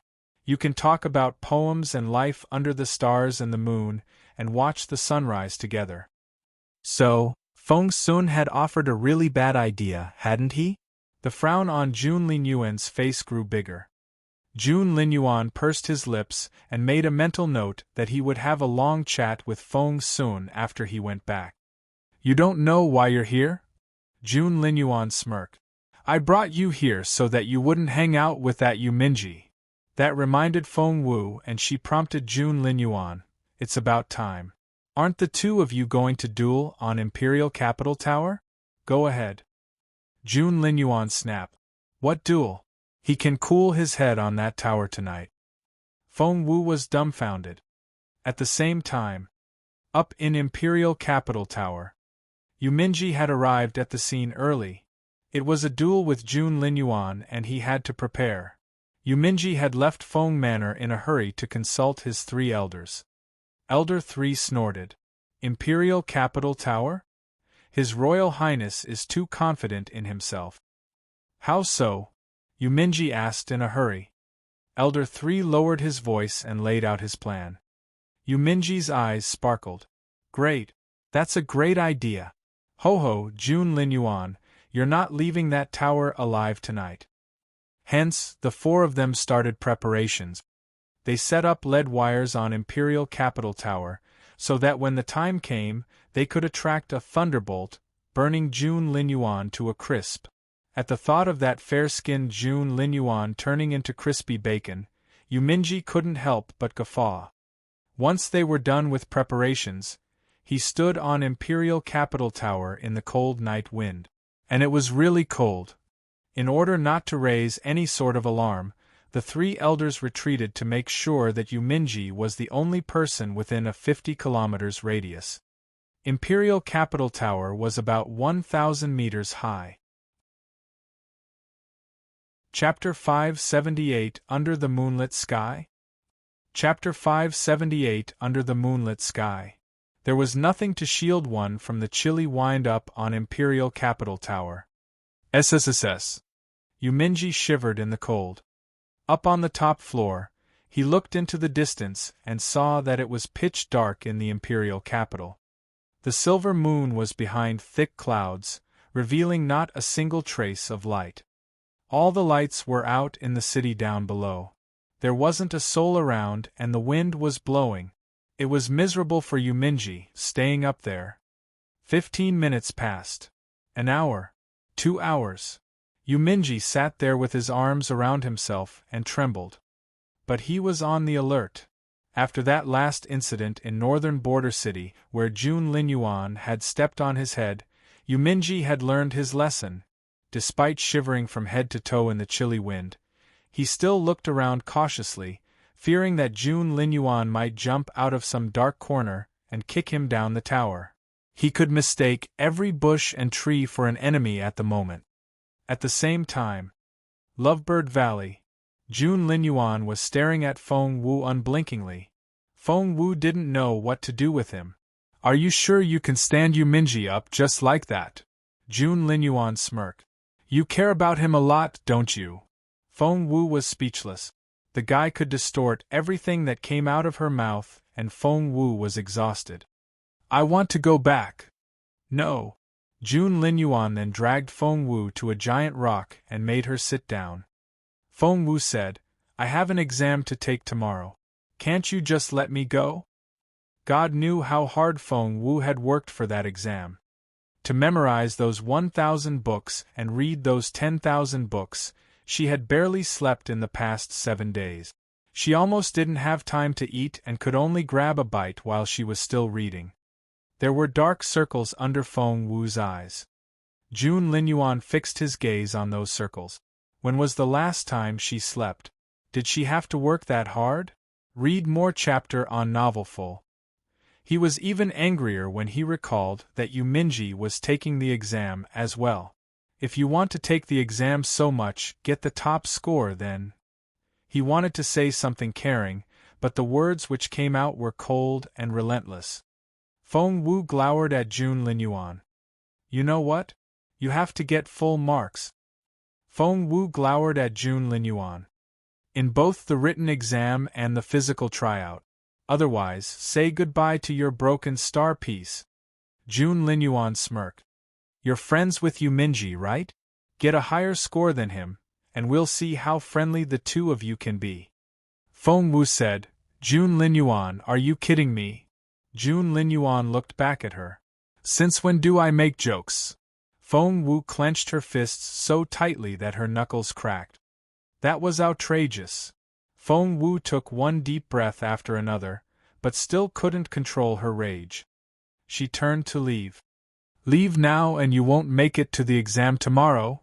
Jun Linyuan's eyes flickered. Taking a deep breath, Feng Wu turned around and glared at Jun Linyuan. You just can't let a day pass without threatening someone, can you? Jun Linyuan snorted. I see you don't want that broken star piece anymore. Of course I do. And that was what pissed Feng Wu off the most. Fighting back her anger, she forced a smile. So, what are we doing here? Enjoying the cold wind? Jun Linyuan made Feng Wu sit down next to him and said grumpily, Stay put. Chapter 579 Lean Over. Chapter 579 Lean over. What now? To watch the sunrise. But the Crown Prince would never say those words. He thought that it would spoil his image. The dark clouds scattered and the silver moonlight poured down. Feng Wu was exasperated. She couldn't just sit around in silence. It was cold and it was a waste of her time. Feng Wu quietly took a book out of her pocket and began to read under the moonlight. She still had 10 more to go. She wouldn't have been so concerned, but now June Linyuan had made it clear that she had to be the top student in the exam with full marks. Feng Wu rubbed her forehead and cursed June Linyuan in her head. The Crown Prince had no idea what was going on in Feng Wu's mind and went on picking on her. But karma could be such a bitch. A few steps away, Feng said a silent prayer for his young master. Seeing that Feng Wu was reading again, June Linyuan flared up and snatched the book out of her hand. I'm right here and you're looking at a book instead of me. Feng Wu took a deep breath. June Linyuan, give me back my book. June Linyuan shook his head. Feng Wu exploded. What on earth do you want from me? You told me to get top marks, but won't let me read. And you've taken me here to do what? Enjoy the cold wind. You're making me take the exam, and now you're accusing me of thinking about nothing but the exam? June Linyuan, you're unbelievable. Feng Wu really had had enough of him. And she was seriously pissed. He had it coming. A few steps away, Feng gave Feng Wu a thumbs up in his head. Now that she had lost her temper, June Linyuan was intimidated. He bit his lower lip and his cheeks puffed out. Feng Wu snatched the book back and snapped at him, Go away. I need to read. You're not going to sleep? June Linyuan asked in disappointment. Feng Wu said, I only have a few books left, and I can't sleep until I finish them all. She quickly flipped through the pages. And June Linyuan watched her as she read. Seeing her flushed cheeks and the way she huddled up in the cold wind, June Linyuan took off his thick cape and threw it over her shoulders. The longer he looked at the dark circles under her eyes, the angrier June Linyuan became. Was she ever going to sleep? She looked like a panda. Before he knew it, June Linyuan began to pity the girl.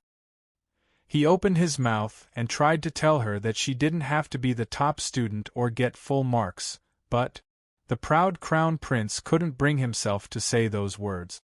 Under the warm cape, Feng Wu felt more and more sleepy. Her head nodded and she began to doze off. June Linyuan couldn't take it anymore. With a flick of his fingers, he hit Feng Wu in the acupoint which could make her fall asleep. The book fell from Feng Wu's hands and the girl, who hadn't slept properly in 7 days, crumpled to one side. June Linyuan caught Feng Wu in his arms before she hit the ground. The smell of the teenage girl filled his nostrils as he held her soft body. Her flawless face looked tiny under that big cape. Her fair skin was almost transparent, the outline of her chin was soft and delicate, and her lips were full and pink, which looked so yummy that he wanted to take a bite. Under the moonlight, June Linyuan stared at Feng Wu's face and was lost in her beauty. Before he knew it, he had leaned over. Chapter 580, Puffed Up with Arrogance. Chapter 580 Puffed Up with Arrogance. Feng Wu was woken up by the chirping of birds and the cries of insects. Rubbing her sleepy eyes, she yawned and opened her eyes. She was welcomed by the brilliant morning sun. The air was fresh, the grass verdant green, and there were splendid flowers everywhere. Feng Wu was bewildered. What was this place? She rubbed her eyes again and things began to come back to her. Last night, June Linyuan had snatched her, took off into the cold night, and ran all the way here to this valley. She recalled that she had a row with June Linyuan before returning to her reading under the moonlight. Then she fell asleep. Feng Wu frowned. That didn't feel right. With her self-discipline, she wouldn't let herself go to sleep before she finished all her books. What happened last night? Just then, footsteps came from behind her. The person was very quiet, as if they were afraid to wake her up. Feng Wu raised her head and looked right into Jun Linyuan's brooding eyes. It happened so suddenly that he didn't have time to hide his emotions. Feng Wu could see them all in his eyes. However, Feng Wu was busy checking her sleep acupoint and failed to notice them. Jun Linyuan immediately shifted his gaze and turned his head away. If one were to look at him now, they would only see an indecipherable look in his eyes. He had a colorful chicken in one hand. A short distance away, a pot was being heated over a small fire. Seeing Feng Wu look his way, Jun Linyuan tossed the chicken at Feng Wu and casually said, "You lazy girl. It's time to make some breakfast." Feng Wu ignored the chicken and let it fall to the ground. She stared at Jun Linyuan with cold eyes as she seethed with anger. Seeing that Feng Wu was just standing there and sulking, Jun Linyuan frowned and looked back at her with his sharp eyes. "Jun Linyuan, it was you, wasn't it?" Taking a deep breath, Feng Wu tried her best to keep her anger at bay. "You hit my sleep acupoint last night, didn't you?" A grim look flickered in Jun Linyuan's eyes. "I've checked. There's a slight blockage in my sleep acupoint and you're the only one here that could have done that. Just admit it." Feng Wu flared up. She hadn't finished reading her books. How could he do such a thing? Feng Wu was practically spitting fire from her eyes. Jun Linyuan was angry and aggrieved. Read more chapter on novel full. He had done it because she looked so tired and he pitied her. What was wrong with that? The more Jun Linyuan thought about it, the angrier and more aggrieved he felt. However, he decided that a man shouldn't quibble with a woman over such petty things. Glaring at Feng Wu, he said, "Hurry up and cook the chicken. Do you want breakfast or not?" Feng Wu was too pissed to eat anything. Overwhelmed with rage, she could no longer think straight. She rushed over and kicked at the fire. Smack! The pot flew out and the half-cooked porridge splashed all over the ground. Jun Linyuan was dumbfounded. A few steps away, Feng was equally astonished. Miss Wu. Did she realize how difficult it was to make a pot of porridge in the middle of nowhere? As the top steward of the empire, he actually had to go back to the crown prince's residence before sunrise to fetch all the utensils. And His Royal Highness. That stove, the wooden frame, and the rice. His Royal Highness had prepared everything himself. Yes, Jun Linyuan had done all those things himself. The same Jun Linyuan that was known to be puffed up with arrogance. Chapter 581, So Mad. Chapter 581, So Mad. Other people would have passed out with joy if Jun Linyuan had started a conversation with them. And now, this was the first time His Royal Highness had ever cooked something himself. He hadn't even washed chopsticks for his grandmother, who had doted on him. But Miss Wu had kicked that pot of porridge to the ground. Feng broke out in a cold sweat of anxiety. As expected, Jun Linyuan's face turned livid and he stared at Feng Wu with a murderous look in his eyes. But Feng Wu was no less pissed than he was. "Jun Linyuan, how could you do this to me? How could you make me sleep? I haven't finished reading my books. What if I can't get first place or full marks? Your terms are already so harsh and you just keep making more trouble for me. I hate you." Feng Wu got angrier and more aggrieved as she spoke and tears began to well up in her pretty eyes. "I can forget about the books for now. Just tell me this. Do you know that Imperial College's entrance exam is today?" The answer is obviously yes. "But you still brought me here against my will and left me in the middle of nowhere. Not only did I have to stand all the bug bites and the cold wind, I couldn't even read. And you made me sleep. Do you know what time it is now? And do you know when the exam starts? It's almost 9 o'clock. It's 5 to 9 in the morning. And the exam starts at 9. How am I supposed to get there in time?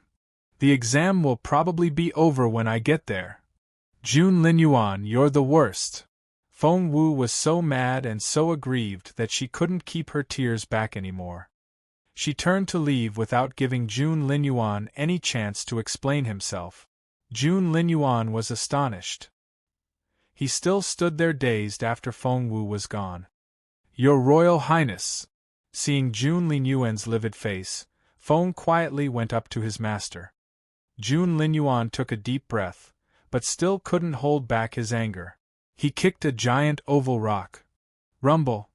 The giant rock the size of a house instantly crumbled to pieces. Gesturing in the direction Feng Wu had left in, Jun Linyuan bellowed. I only made her sleep for her own good. She looked like a panda. Should I just do nothing? Reading in the moonlight? Has she lost her mind? Her eyes would be ruined. Feng rubbed his nose as his young master stomped his foot in rage. How was it my fault? I did nothing wrong. Jun Linyuan yelled at Feng. Nothing. Feng heaved a long sigh. Your Royal Highness, Miss Wu is really mad this time. Big deal. She's mad? I'm madder. Jun Linyuan said proudly. Miss Wu won't talk to you. And I won't talk to her either. This was the first time he had wanted to cook and he had actually taken action, but she had kicked the pot over. How dare she? She was so dead. The more Jun Linyuan thought about it, the more infuriated he became. His Royal Highness was hopeless. Feng sighed inwardly, but he still had to remind his master of something, or the young man would probably never find a girl. But Your Royal Highness, Miss Wu was right about one thing. Chapter 582 The Exam Starts When She Arrives. Chapter 582 The exam starts when she arrives. You're the one forcing her to get into Imperial College, but you're the one making her miss the exam. You told her to get first place but stopped her from reading. You're making her get full marks but prevented her from studying by making her sleep. Your Royal Highness, I would be very angry too if I were Miss Wu, said Feng in a serious tone. When Feng turned serious, things were really serious. So, Jun Linyuan straightened his back. Is it that serious? Yes, and probably more so than you think, Feng said earnestly. Miss Wu has put so much into this exam. She will only hate you more if she misses it. Your Royal Highness, do you want Miss Wu to hate you? Of course not.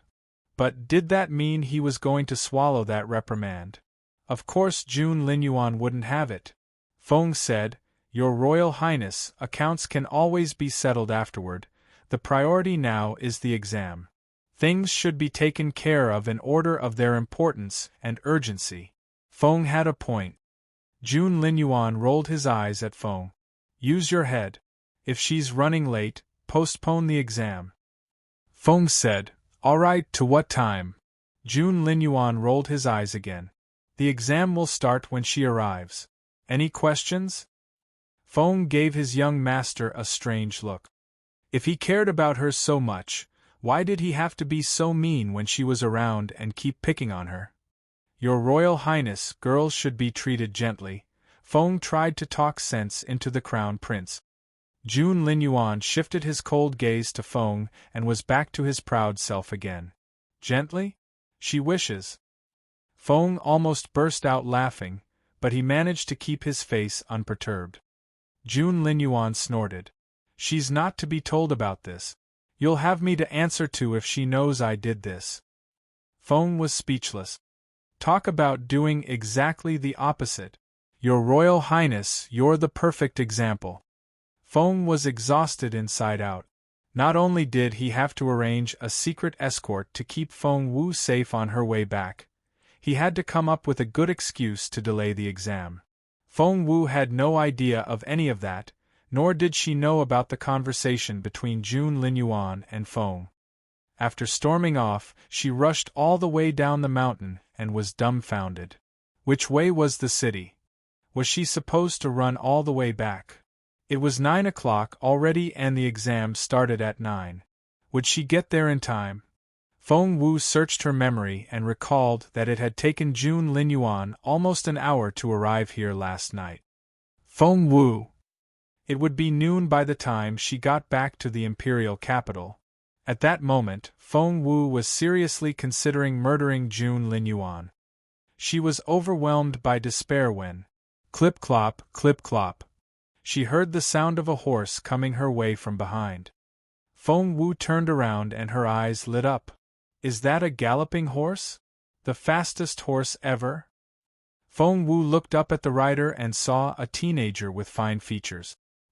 He wore a fitting blue brocade robe and had an elegant air to him. Without thinking, Feng Wu grabbed the bridle and pushed the teenager out of the saddle.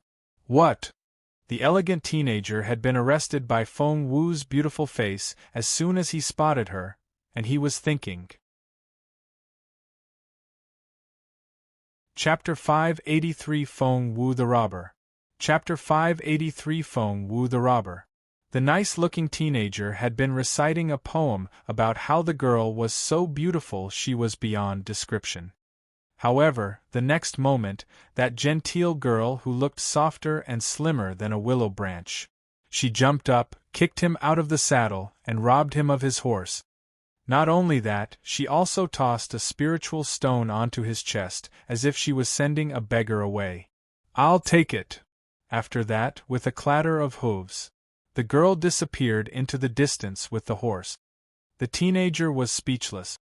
He was the son of an emperor, for Christ's sake.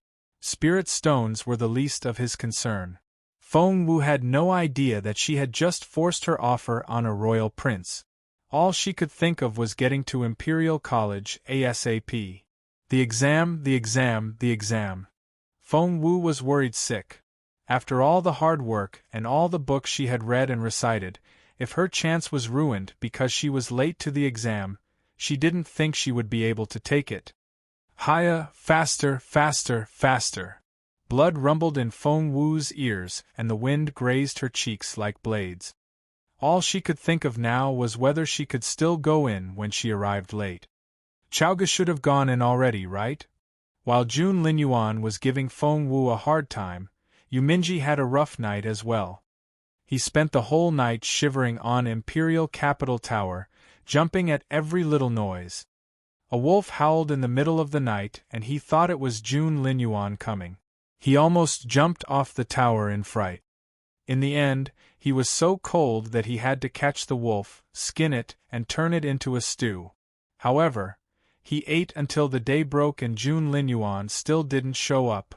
Feng Wu rode the horse as fast as she could, and it still took her 2 hours to get to town. By then, Feng Wu almost had a nervous breakdown.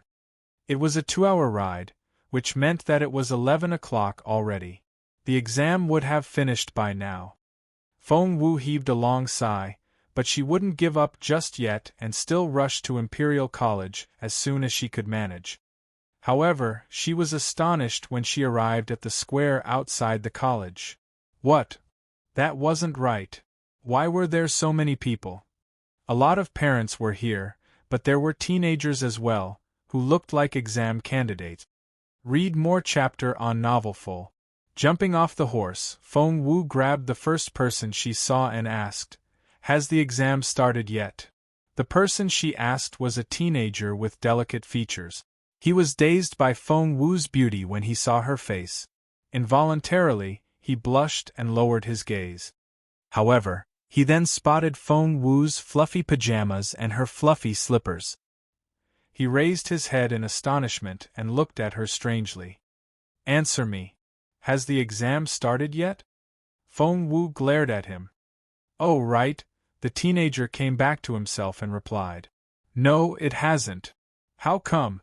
Shouldn't it have started like 2 hours ago?" Feng Wu's eyes widened in surprise.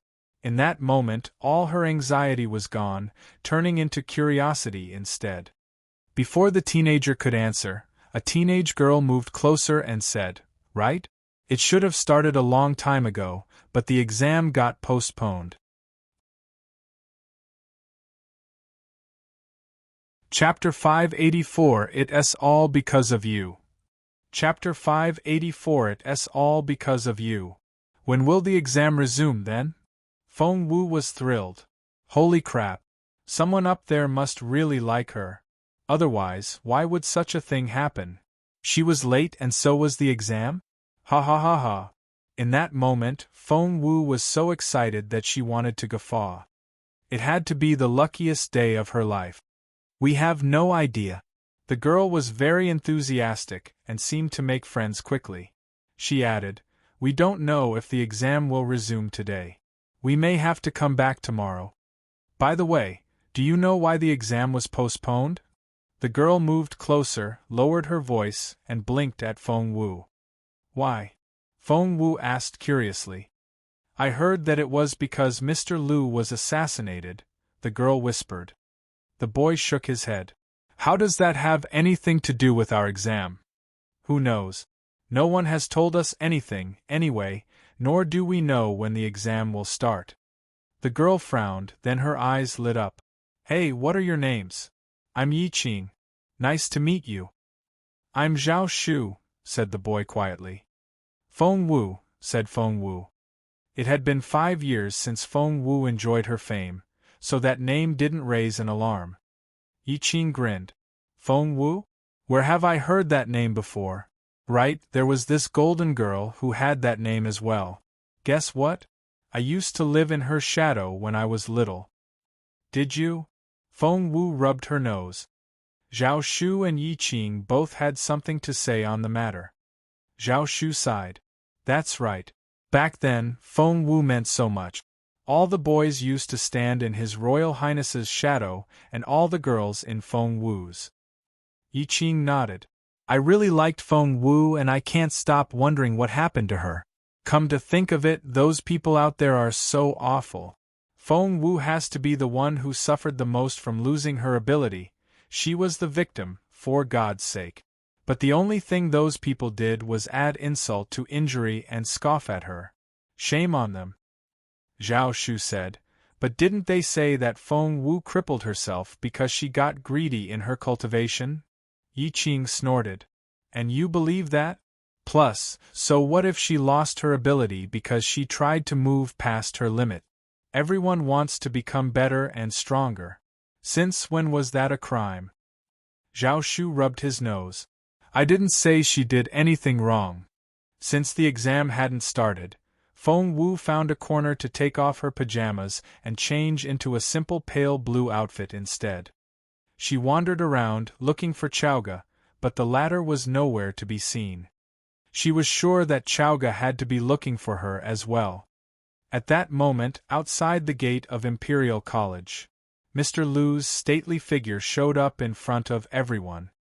"Mr. Liu! It's Mr. Liu!" Everyone began to shout and cry when they saw Mr. Liu. "Mr. Liu, why is the exam postponed? Mr. Liu, when will the exam begin? Mr. Liu!"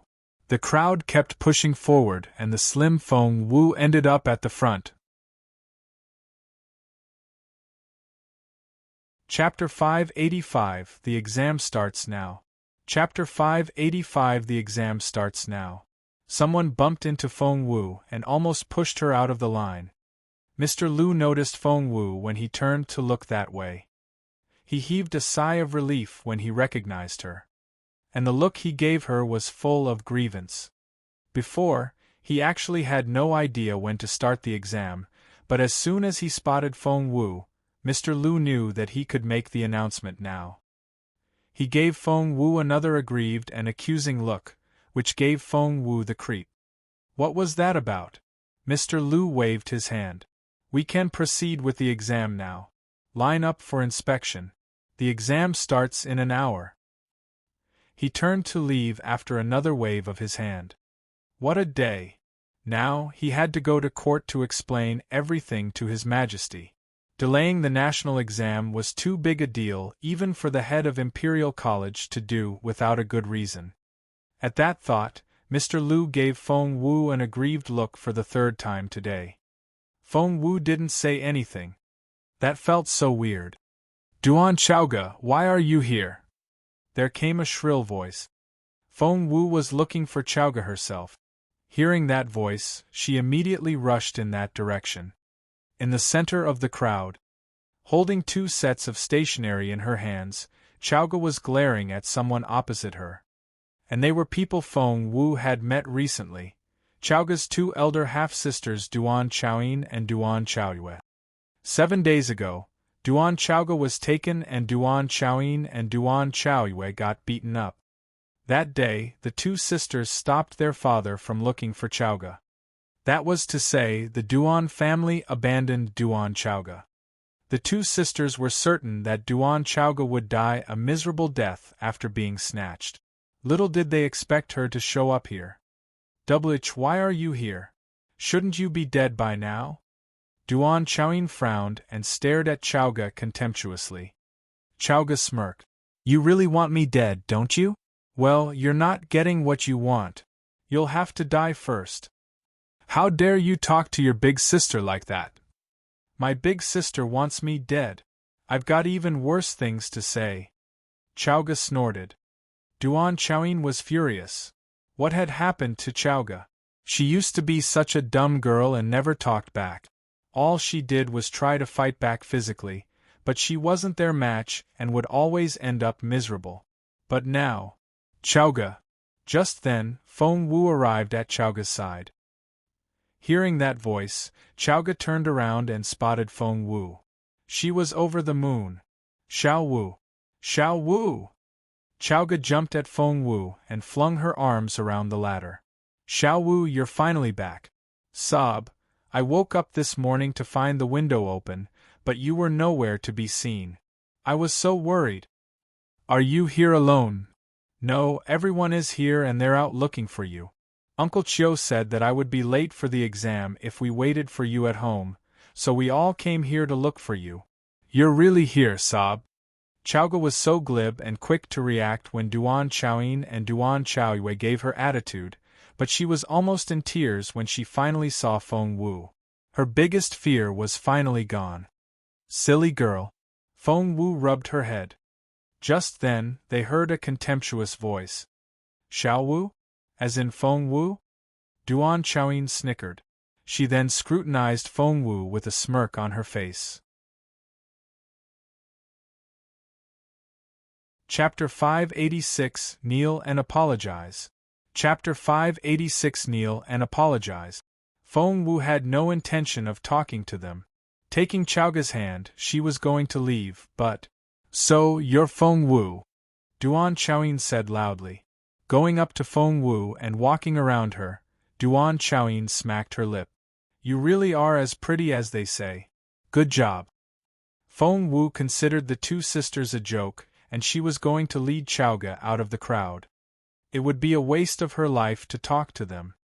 "Feng Wu, do you know that Duan Chaoga was poisoned? Do you know that her cultivation level dropped? Do you know she was kidnapped? Do you know that her engagement was cancelled? Do you know?" The noise over here soon attracted some attention. Feng Wu frowned. Duan Chaoyin wanted to humiliate Chaoga in front of everyone. Smack! There came the sound of a hard slap. It was quick and accurate, and Duan Chaoyin spun around at the impact. She was dumbfounded. She was slapped? By a cripple? "Feng Wu, you're dead." Duan Chaoyin wanted to jump at Feng Wu and tear her to pieces, but... "Feng Wu? What are you doing here?" A voice came from behind them. Turning around, Feng Wu saw the face of her all-time enemy. Lady Wang was here. Lady Wang had accompanied Feng Lu here for the exam today.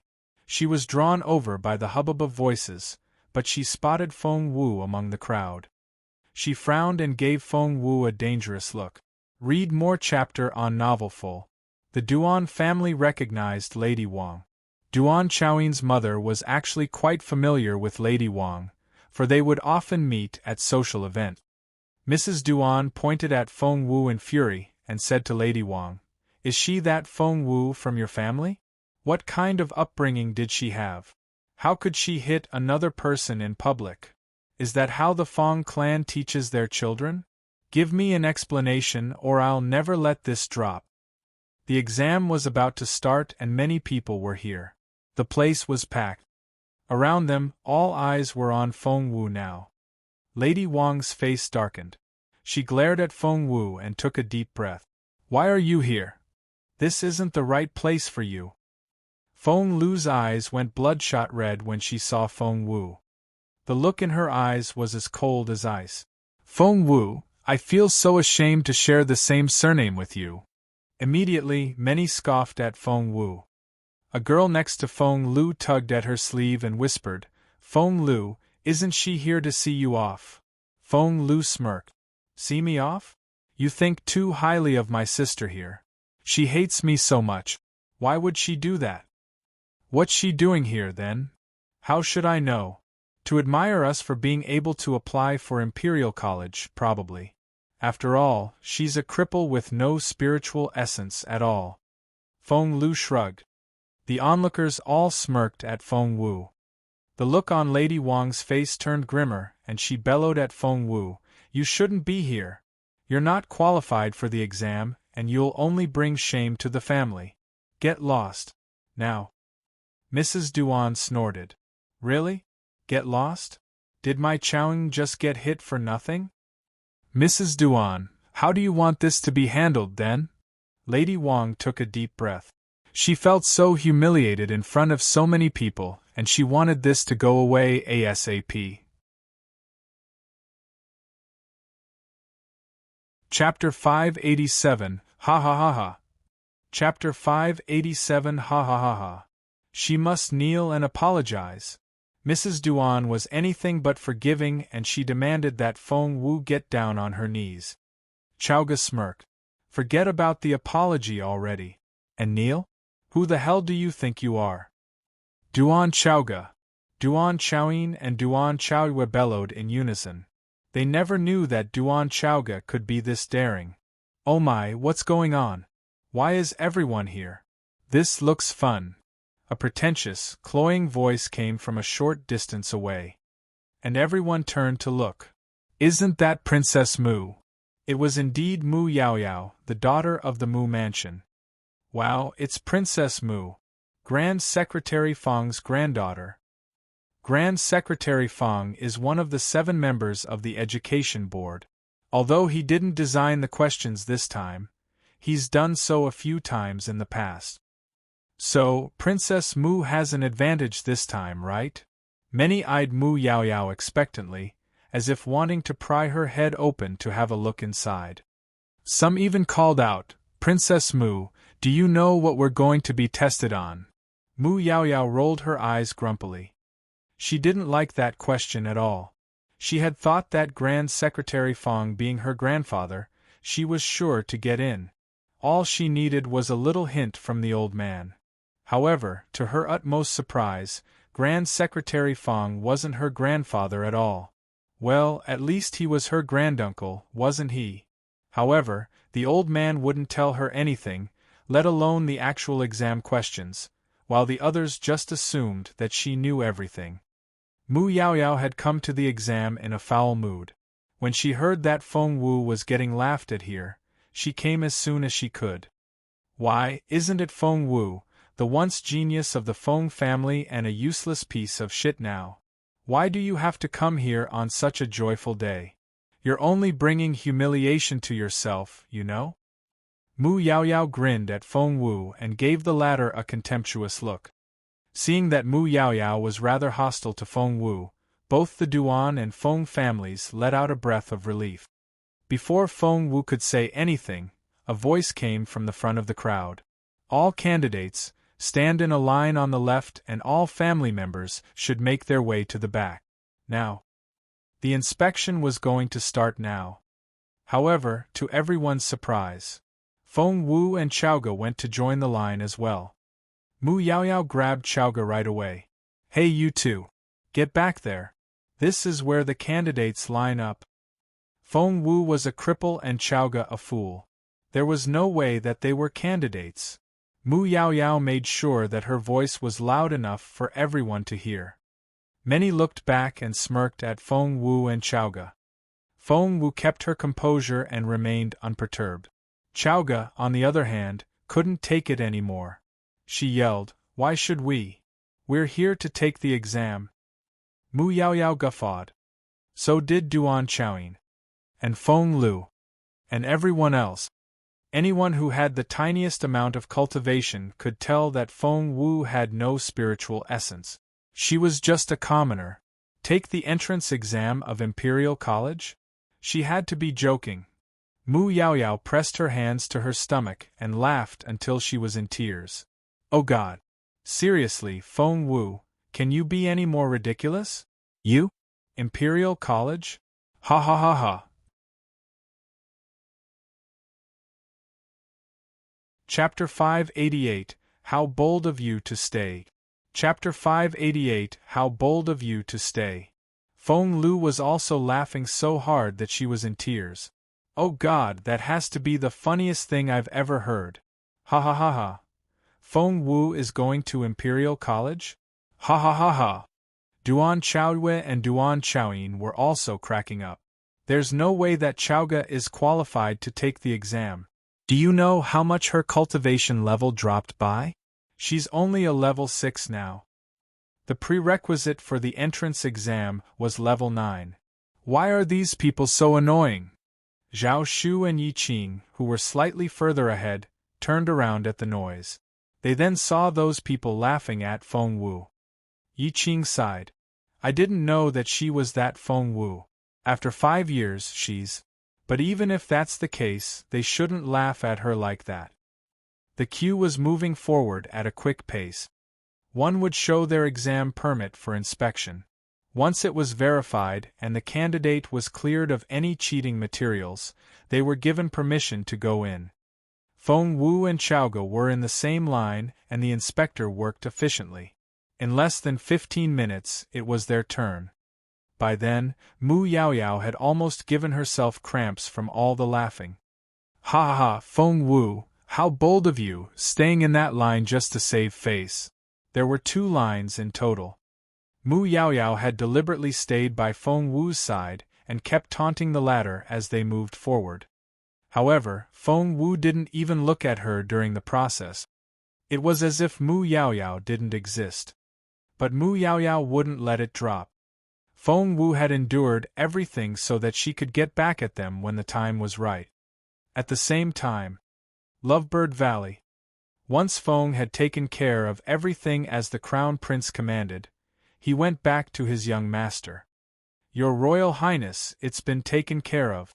Miss Wu has arrived at Imperial College, reported Feng. I see, Jun Linyuan said in an indifferent tone. Putting his hands behind his back, he looked at the view in the valley. Your Royal Highness, said Feng casually, they were laughing at Miss Wu. What? Jun Linyuan frowned and turned his piercing gaze on Feng. They were laughing at Miss Wu for showing up at the exam without any cultivation ability. Your Royal Highness, will they bully Miss Wu? Jun Linyuan's back stiffened. I hope they won't give Miss Wu a hard time for the exam permit. Your Royal Highness, Your Royal Highness. Feng watched as his young master charged down the slope. He ran so fast. Thump! He smashed into a tree and the tree was in pieces. With a wave of his hand, Jun Linyuan leveled a small hill flat. When Feng saw him again, Jun Linyuan was at the foot of the mountain. Feng went after his master in a hurry. Before long, Jun Linyuan arrived at Imperial College. It had taken him about an hour to take Feng Wu out there on his shoulder, but he used less than 10 minutes to get back to town. He was this fast when he was furious. As it turned out, he had taken a detour when he took Feng Wu out last night. But Feng Wu didn't know that. It was her turn to be inspected at the moment. The inspector was a female teacher whom Feng Wu hadn't met before. Feng Wu handed her the red booklet, then went to stand on a low stone platform, where she would be searched. What? The inspector narrowed her eyes in a dangerous manner when she saw Feng Wu's exam permit. You! Staring at Feng Wu, the teacher raised the exam permit. Come here. Feng Wu was bewildered. Why?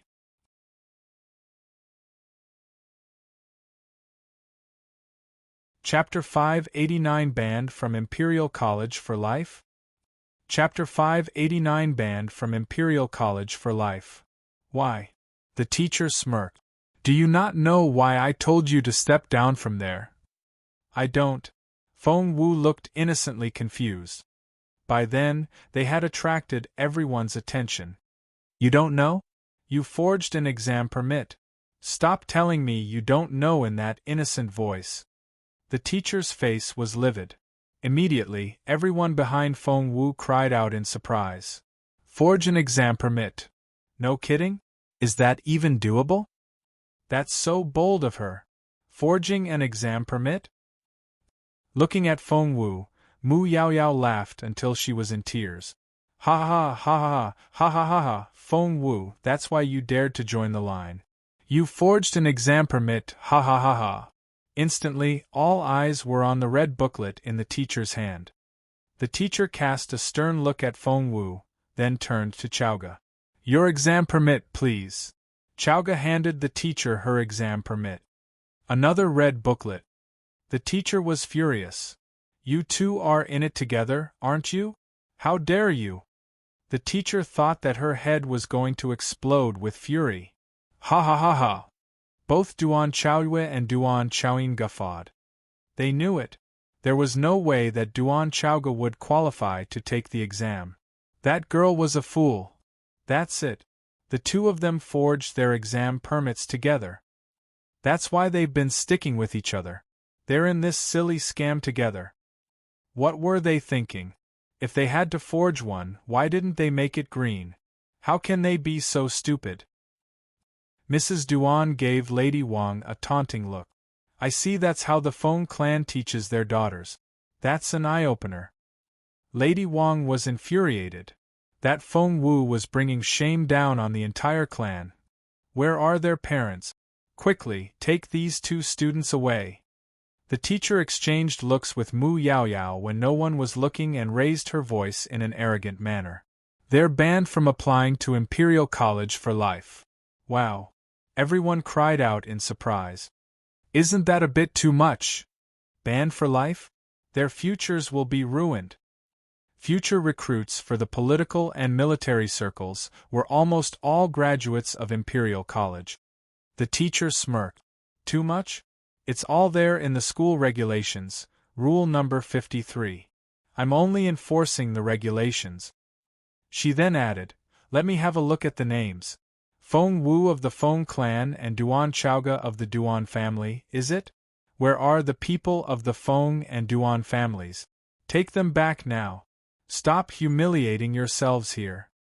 The teacher was puffed up with arrogance. For Mu Yaoyao had promised the teacher, who was called Jin Li, a huge sum of money in return, if Jin Li could embarrass Feng Wu in front of everyone. Lady Wang and Mrs. Duan exchanged looks, and both saw humiliation in each other's eyes. Why, Mrs. Feng, is it? Feng Wu is a daughter of your family, isn't she? Take her back now and teach her well. Virtue, not cultivation, should be the most important quality for a person.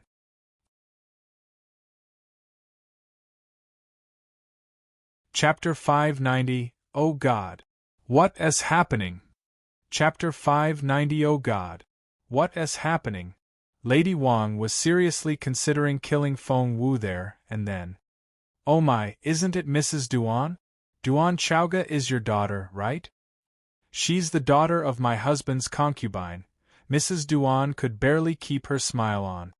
That still makes her your daughter. Mrs. Duan, you shouldn't focus on your own daughter and ignore your stepdaughter. Otherwise, you'll be criticized for favoritism. Mrs. Duan was speechless. She made a mental note that she would teach Duan Chaoga a good lesson after they got back. Give her a good whipping, to start with. As fellow sufferers of humiliation, Lady Wang and Mrs. Duan couldn't shirk their responsibilities anymore and had to come forward. Jin Li watched as the two ladies introduced themselves as Feng Wu's aunt and Duan Chaoga's stepmother respectively. Jin Li snorted. Take them back home now. They're only going to bring shame to themselves and your families here. Yes, of course. Lady Wang and Mrs. Duan gritted their teeth, but had no choice but to smile obsequiously. Lady Wang went up to Feng Wu, grabbed the latter by her sleeve, and said in a low, intimidating voice, Feng Wu, are you done making a joke of yourself here? Go back home with me right this instant. Feng Wu looked at her in bewilderment and said earnestly, No, I won't. Lady Wang almost had a heart attack. How can you be so shameless? Your scam has failed and these people are all laughing at you. You're bringing shame down on the entire Feng clan. Go back home, now. She then tried to drag Feng Wu away. But she couldn't make Feng Wu move an inch. Feng Wu looked at her innocently. What scam? My permit is genuine. Chowga was also yelling at the top of her lungs. My permit is real. Like, it can't be any more real than this. Why are you saying that we forged them? Are you blind or something? Many onlookers watched with open mouths.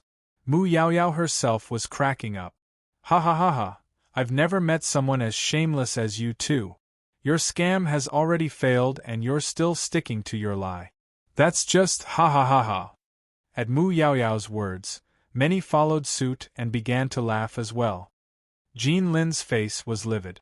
I've received the instruction from Mr. Liu that the exam will start in 15 minutes. Feng Wu, Duan Chowga, are you not going to leave willingly? Fine. I hereby condemn these two people for disturbing order on the day of the exam. Take them down and lock them up in the dungeon. We'll deal with them later. Imperial College came with its own jail. 4 stalwart men appeared from behind Jean Li, and all with bulging muscles, which was a clear sign of their considerable physical strength. Feng Wu narrowed her eyes and her lips curled into a dangerous smile. This teacher had been pushing her limits for so long that she left Feng Wu with no choice but to teach her a lesson. However, before Feng Wu could do anything, boom! A gust of wind blew across the square. Clouds of sand rose up and pebbles skittered across the ground. The air became so dusty that people had a hard time keeping their eyes open. There was a frightening energy around them. Oh God! What was happening? As a matter of fact, Jun Linyuan had arrived. He had run as fast as he could like a streak of lightning. However, he slowed down once he reached the front gate of Imperial College. Clearing his throat, he put his hands behind his back and strolled into the courtyard. Feng walked behind him. Because all eyes were on Feng Wu at the moment and everyone was ready to see her bring shame upon herself. Chapter 591 Is Feng Wu Doomed? Chapter 591 Is Feng Wu Doomed? Seeing this, the Crown Prince's face turned livid and a frighteningly cold air began to come off him. Once he was angry, sand and pebbles were blown into the air, an intimidating energy filled the courtyard, and everyone was overwhelmed by a sense of foreboding. No one knew who turned their heads first. Shit! Oh my God! It's His Royal Highness, the Crown Prince. He's here. Some of the people here had seen Jun Linyuan's face before, but for most of them, this was the first time they had ever met the Crown Prince in person. Turning around, they saw a stunning teenager with cold, brooding eyes, and the air he gave off only showed how unapproachable he was. The teenager was anything but attainable. Even his most casual glance was a demonstration of what an invincible ruler he would be one day. Your Royal Highness! Everyone began to drop to their knees. It wasn't just because he was the honorable Crown Prince, but because he was unparalleled in his capability. They wholeheartedly worshipped him for his martial prowess. Thump! Thump! Thump! As Jun Linyuan walked in, everyone went down on their knees and prostrated on the granite pavement. Even the lofty teachers of Imperial College bowed to him. Jean Li, who had been humiliating Feng Wu with all her might, knelt down as well. Not only was she in charge of the inspection, she was also the form teacher of the first-year students. Lady Wang knelt down. Read more chapter on novel full. So did Feng Liu. And Mu Yaoyao. And everyone else but Feng Wu. Chowga was also intimidated by Jun Linyuan's authoritative air, but Feng Wu was standing there with her chin raised. Chowga had no choice but to stand next to Feng Wu, though her legs trembled. Jun Linyuan headed directly for Feng Wu and his cold gaze locked on her. Although Mu Yaoyao was on her knees, she was over the moon. Feng Wu, aren't you in love with His Royal Highness? Well, this is the most humiliating moment of your life, and His Royal Highness is here to witness everything. I bet you want to kill yourself now. With her head lowered, Mu Yaoyao gloated to herself. Many people were frowning at Feng Wu. She wasn't kneeling. Who did she think she was? Little Feng Wu, you're in trouble again. Jun Linyuan sounded rather impatient and he was frowning. Feng Wu was vexed. She found it rather strange herself. After everything Mu Yaoyao and the others said, she hadn't felt a thing. However, that single sentence from Jun Linyuan could make her lose her temper. Feng Wu snorted, turned her head the other way, and ignored Jun Linyuan. Oh God! Many were stealing glances in her direction, and were speechless to see how arrogant she was. Please. You're in the presence of His Royal Highness. As in Jun Linyuan, the Crown Prince. He's one of the most respected men of the Empire, the most promising teenager, and the best of his generation. You're nothing but someone without spiritual essence, a forger and a morally compromised girl. How dare you ignore His Royal Highness? You're so dead. Jun Linyuan snickered. Why, you're taking it out on me now. Everyone felt chills down their spines at those words. Oh God! Feng Wu was really doomed this time. Many broke into a cold sweat, but they couldn't help but admire her. She actually had the guts to lose her temper at His Royal Highness. Although she would probably die the next moment, but that was still very brave of her. However, Feng Wu only turned around, stared at Jun Linyuan with her beautiful eyes, and smirked. Chapter 592 – What is happening to this world? Chapter 592 – What is happening to this world? Putting her hands behind her back and sticking out her chest, Feng Wu darted a look at Jun Linyuan. You know, you're not the only one who has a temper, Your Royal Highness. Other people have emotions, too. You're not that unique. Everyone on their knees was astonished at Feng Wu's words. Feng Wu was so. Did she have a death wish? Did she have any idea who she was talking to? Wait, she had addressed him as Your Royal Highness, so she must know that he was Jun Linyuan. But she still said what she had, knowing that she was talking to His Royal Highness. Had she given up hope altogether because she knew she was doomed? Jun Linyuan looked down at Feng Wu. The girl had gotten bolder. With her chin raised, she reminded him of a little peacock, which was so adorable. Despite how he felt inside, Jun Linyuan kept his face grim and smirked at the teachers of Imperial College. What's going on? He still hadn't throttled Feng Wu?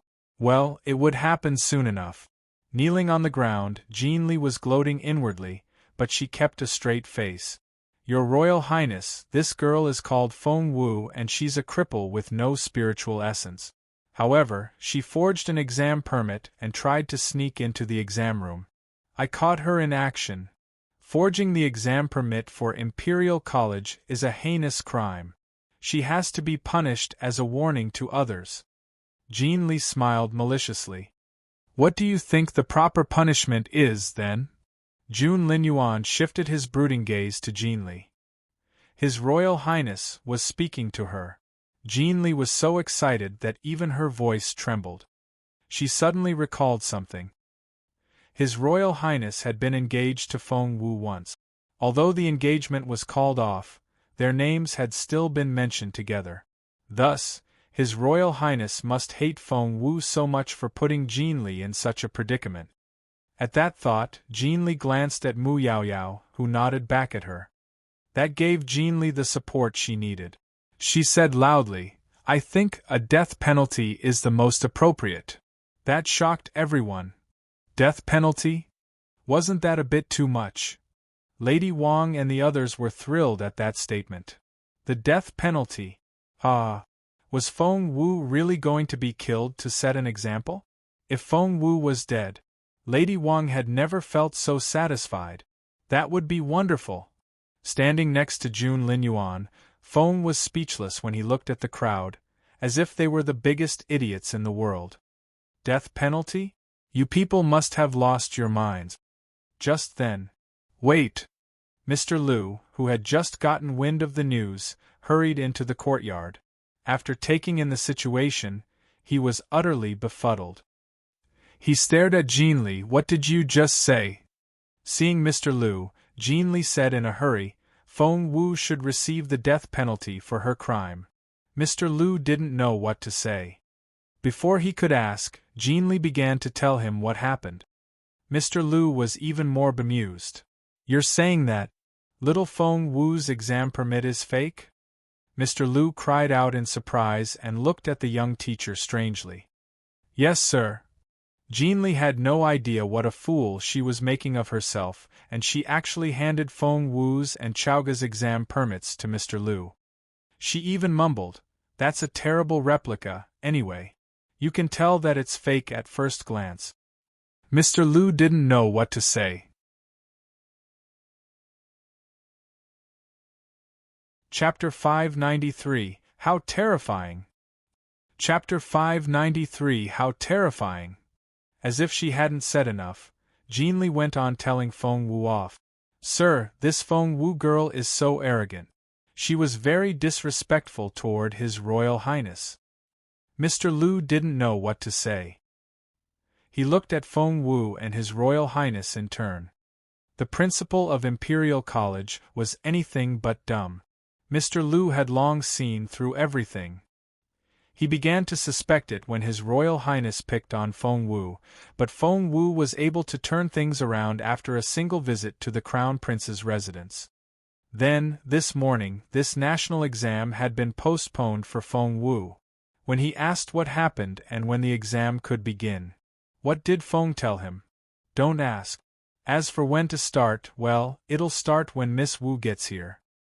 Miss Wu, as in Miss Feng Wu here, right? Mr. Liu had to go to court and report to His Majesty just then. He was only gone for a minute and little Feng Wu had been put through all this. Mr. Liu stole a glance at Jun Linyuan. The Crown Prince, who never let his face betray anything, looked darker than a stormy day at the moment. The more Jean Li said, the grimmer the look on His Royal Highness's face. Mr. Liu didn't need to ask another question. He cut her off. You fool! Jean Li was cracking up inwardly. Ha ha ha ha. Mr. Liu just called Feng Wu a fool. Feng Wu is so dead. However, Jean Li was still gloating when Mr. Liu waved his hand. Take her down. Mr. Liu was pointing at Jean Li, instead of Feng Wu or Chaoga. Jean Li was dumbfounded. What? Mr. Liu. Mr. Liu. Imperial College had its own impressive guards. 2 guards showed up at the command and charged at Jean Li. Jean Li looked shocked. Why are you after me? Why me? Take Feng Wu down. She's right there. At the same time, many looked at Mr. Liu in astonishment. That was right. Shouldn't they be after Feng Wu? This had to be a mistake. Mr. Liu. Why me? Why? Jean Li struggled violently. Mr. Liu stole another glance at Jun Linyuan and saw that the latter had cheered up a little. So, the female teacher had really pissed His Royal Highness off. Mr. Liu smirked. Who told you that her exam permit was fake? What? What? What? That statement shocked everyone. Did Mr. Liu say that her exam permit isn't fake? Does that mean that Feng Wu's exam permit is genuine? But hers is red and ours are green. Meanwhile, Jean Li was even more confused. Feng Wu's exam permit was a real one? No. It couldn't be. Jean Li stared at Mu Yaoyao in disbelief. It was Mu Yaoyao who had given her the instruction to humiliate Feng Wu in front of everyone. Oh God, that exam permit was real? That meant everything she had said and done was. Chapter 594 Things Never Went as Planned. Chapter 594 Things Never Went as Planned. At that thought, Jean Li almost fainted.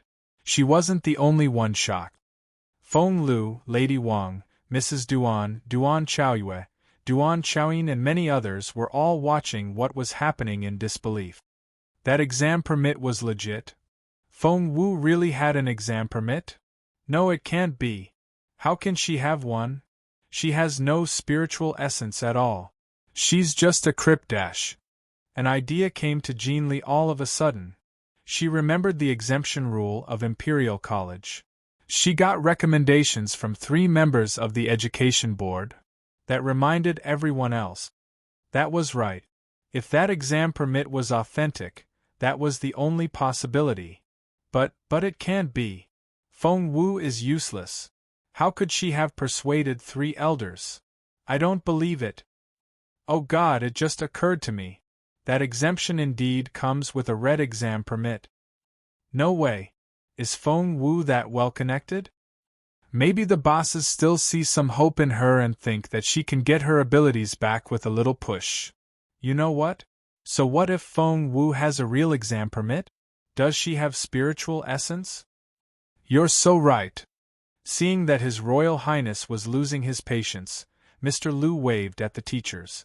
What are you waiting for? Go back to your inspection. Yes, of course. The inspection went on smoothly. Soon, Feng Wu and Chaoga entered the exam hall. Chaoga was displeased and kept grumbling. How stupid can those people be? Would anyone trying to forge an exam permit make it red?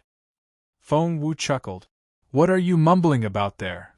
Chaoga frowned. I'm just pissed. Did we get insulted for nothing? Feng Wu smiled. It won't be for nothing. Huh. Chaoga looked at Feng Wu in bewilderment. Xiao Wu, are you going to beat them up? Let's start with some face slapping. But how? You'll see. Feng Wu found her seat according to the number on her exam permit. The exam hall was actually an open space. 100 candidates were arranged in a 10 by 10 square. Feng Wu sat in the first row of the 5th column. And an invigilator sat right in front of her. Feng Wu's stomach sank. Luckily, as the other exemption, Chaoga sat right next to her. Chaoga's seat was on Feng Wu's right. That was to say, Chaoga was the first in the 6th column. Chaoga didn't know whether to laugh or cry at the seating arrangement. To their frustration, sitting in the first row, they were right under the invigilators' noses. The bright side was that they weren't too far apart. At least they were still in the same exam hall. Just then, Chaoga tugged at Feng Wu's sleeve. Xiao Wu. Feng Wu looked back at Chaoga, knowing perfectly well that Chaoga's answers would be hopeless. Grand Secretary Feng suffered from the threat of a stroke every time he corrected Chaoga's exam paper.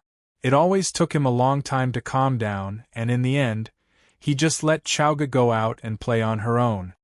Just then, other candidates began to enter the hall. Each hall contained 100 candidates, but somehow, almost everyone Feng Wu knew was in this one. Especially Duan Chaoyin, who sat right behind Feng Wu. And Duan Chaoyue right behind Chaoga. And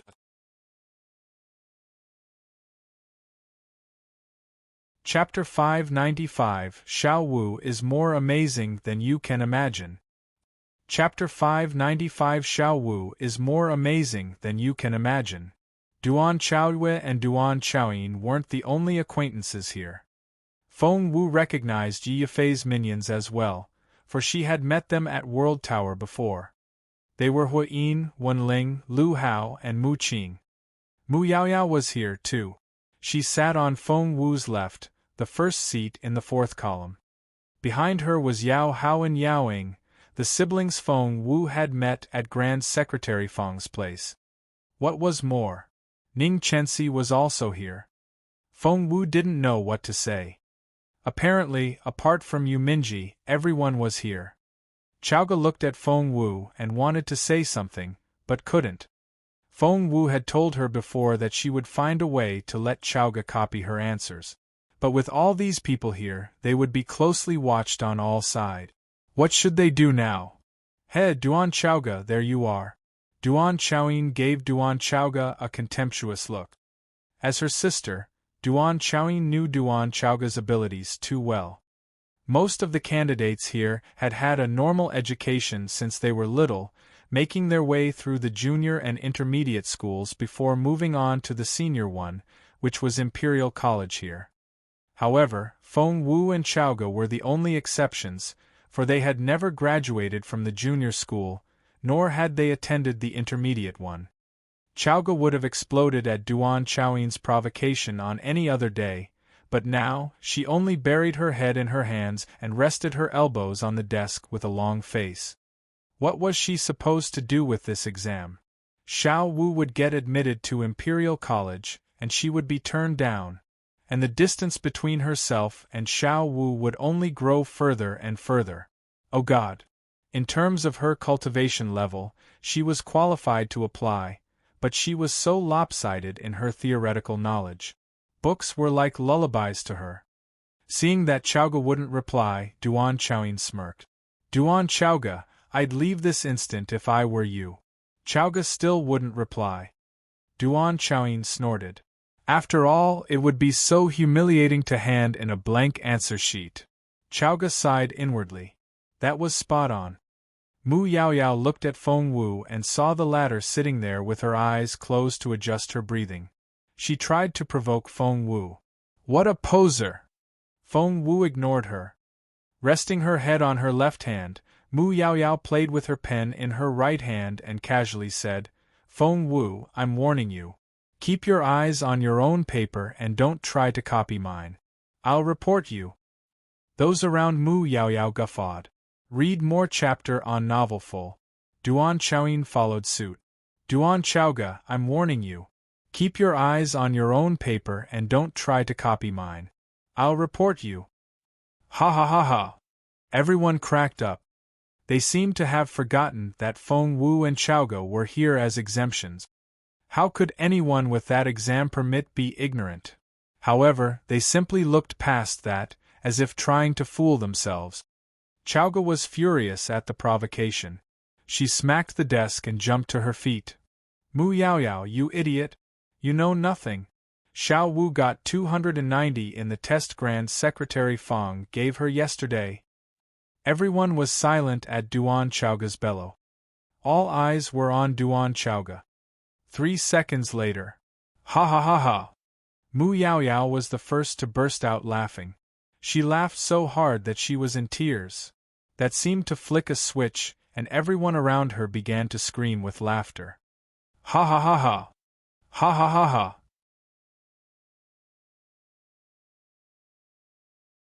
Chapter 596, A Pretty Girl Like Her. Chapter 596, A Pretty Girl Like Her. 290 points? Ha ha ha ha ha ha ha! Mu Yaoyao laughed until her belly ached. She leaned back in her chair, guffawed, and almost gave herself the cramp. So did the rest of the candidates. 290? Ha ha ha ha! Duan Chaoga, are you an idiot or are you an idiot? Duan Chaoyin also leaned over her desk and her voice trembled with laughter. 290? Ha ha ha! Do you have any idea how hard Imperial College's exam is? And do you even know what the questions are? 290? The top student only got 250 last year. Ha ha ha! Mu Yaoyao was still laughing so hard that she couldn't talk normally. She was only able to calm down after quite some time. And you know what's really funny? Grand Secretary Fong. Ha ha ha ha! Feng Wu, you do know that Grand Secretary Fong is my grandfather, right? His time is so precious that he didn't even have time to teach me. And you say he taught you, gave you tests, and corrected your papers? You've got to be kidding me. That's the funniest joke I've ever heard. Ha ha ha ha. Look, Feng Wu chose the wrong person to talk herself up with. This is Princess Mu, and that's Princess Mu's grandfather. Would he teach Feng Wu instead of Princess Mu? Duan Chaoyin was trying her best to flatter Mu Yaoyao, and she would agree to anything the latter said. Mu Yaoyao said arrogantly, Of course not. My grandpa only lent her a few books. How dare she go around telling everyone that my grandpa prefers her to me and looks after her? She's shameless. Smack! Duan Chaoga smacked her desk. Of course Grand Secretary Fong prefers Xiao Wu. He gave us past exam papers every day. He corrected our papers and explained everything to us. He said Xiao Wu is so clever that no one's her match. Really? How so? Duan Xiaoyin smirked. Xiao Wu memorized 1,000 must-reads and read 10,000 extracurricular books in 7 days. Humph. You know nothing about how brilliant she is. Chowga stuck out her chest and felt proud for her friend. Ha ha ha ha. However, Mu Yaoyao and Duan Xiaoyin only guffawed again. Memorized 1,000 books in 7 days. And read 10,000 books too. Who does she think she is? An immortal? No one can read so many books in such a short time. Each lie of hers is more ridiculous than the last. And do you know what's most awful about Feng Wu? What? Mu Yaoyao raised her voice. She's been sitting there all this time with her eyes closed while Duan Chowga, her little minion, does all the talking. She can always clear her name later, saying that she didn't say anything and that Chowga made everything up. Chowga? Well, don't mind her. She's not right in the head. Wow. At those words, all the other candidates in the exam hall stared at Feng Wu in disbelief. For a pretty girl, she really was a schemer. No wonder they say that the most beautiful girls are the most canny ones. Poor Duan Chowga. Doesn't she have any idea how Feng Wu is using her? Everyone was talking at the same time, and no one tried to keep their voices down. Sitting on Feng Wu's left, Mu Yaoyao stared at Feng Wu with a smirk on her face. Feng Wu, not only will I ruin your reputation and make everyone despise you, I'll also drive a wedge between you and Duan Chowga, and make her betray you as well. I'm sure what I said will make Duan Chowga think twice.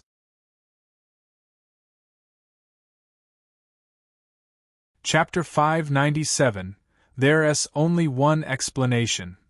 Chapter 597. There's only one explanation. But what really happened was, Mu Yaoyao didn't know Duan Chowga at all.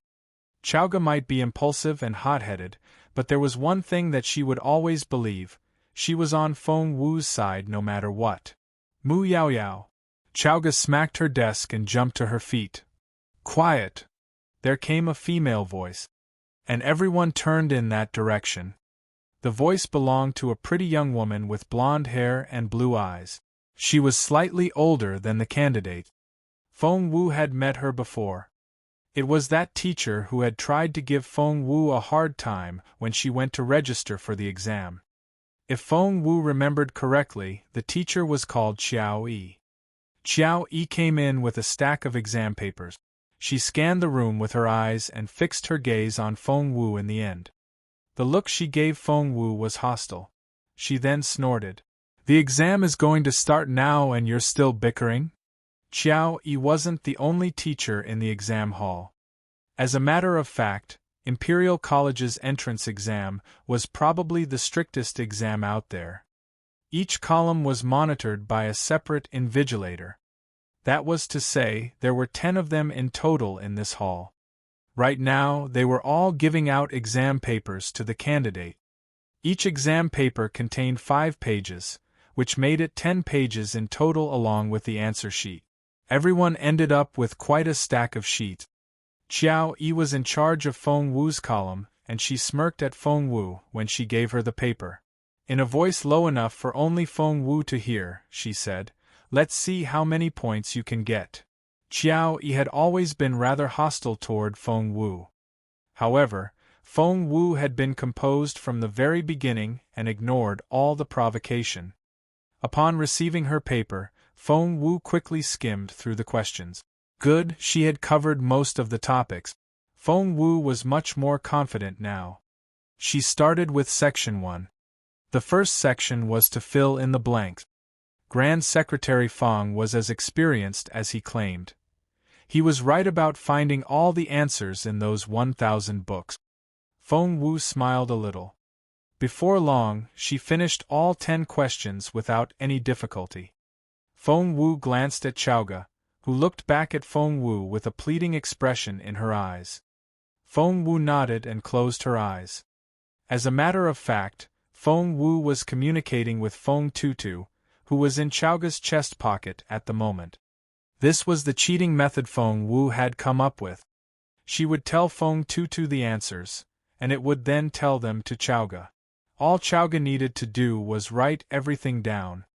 But, when Feng Wu tried to talk to Feng Tutu in her head, she got no reply. Feng Wu.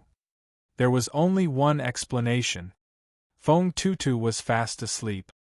Feng Wu rolled her eyes. It was normal for a cub to be sleeping all the time, but not now. Chowga was a little flustered and began to poke her belly with a finger, trying to wake up the little thing. But, Hm. Feng Tutu turned around in Chowga's warm pocket and went on sleeping. Feng Wu didn't know what to say. Neither did Chowga. Both sighed in resignation, and Feng Wu had no choice but to move on to the next question. The second section required writing from memory. Like the first section, this part was a test of one's memory. As long as one worked hard enough, it was impossible to get this part wrong.